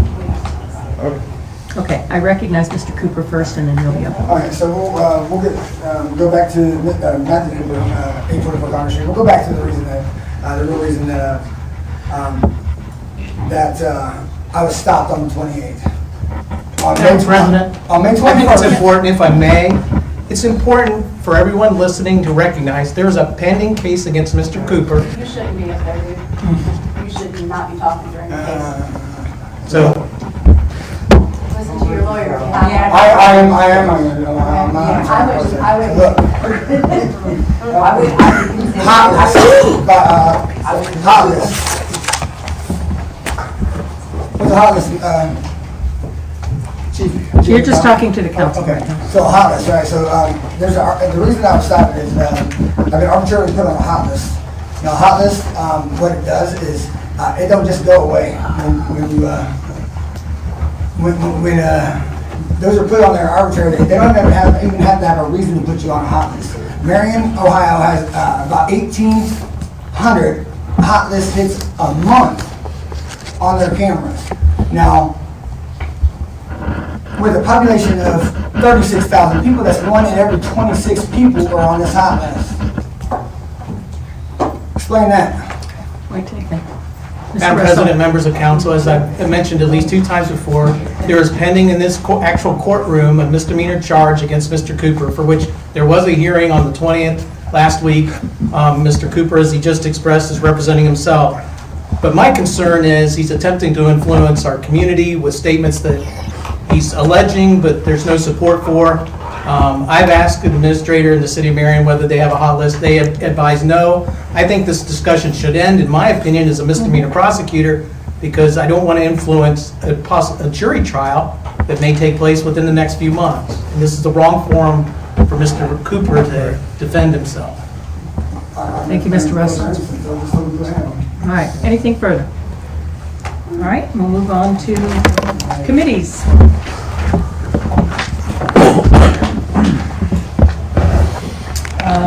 Ms. Lang, Airport Plans and Building? Nothing at this time. Jobs and Economic Development, Mr. Smith? Nothing at this time. Legislation, Codes and Regulations, Mr. Bickle? Annual liquor permit renewal, 6:30. All right. Mr. T. Smith, Municipal Services, Parks and Rec? Nothing at this time. Public Utilities, Mr. Ratliff? Yeah, so I'll go 635. We learned earlier that Aqua's got the 17.5 rate increase. Not to be outdone, Columbia Gas is asking for a 21.61, and so we will have a very similar legislation as we did with the water. Okay, thank you. Regional Planning, Mr. Smith? Next week. It'll be December 3rd. It's our joint November-December meeting. The county building prospect room at 7 p.m. Would you state that place again? Yeah, the county building in the prospect room, which is in the lower level, Right. 7 p.m. on December. Okay, same location then. Okay, thank you. Mr. Barr, Streets and Sewers? Nothing at this time. Traffic Commission, Mr. Barr? Nothing at this time. Mr. Prater, Zoning? Nothing at this time. And Ms. Lang? 640, old business, 26 budget, and any other items that may arise.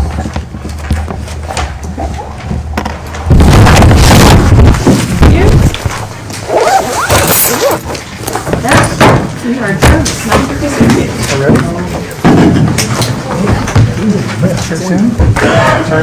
Was it the best one yet, Scott? No.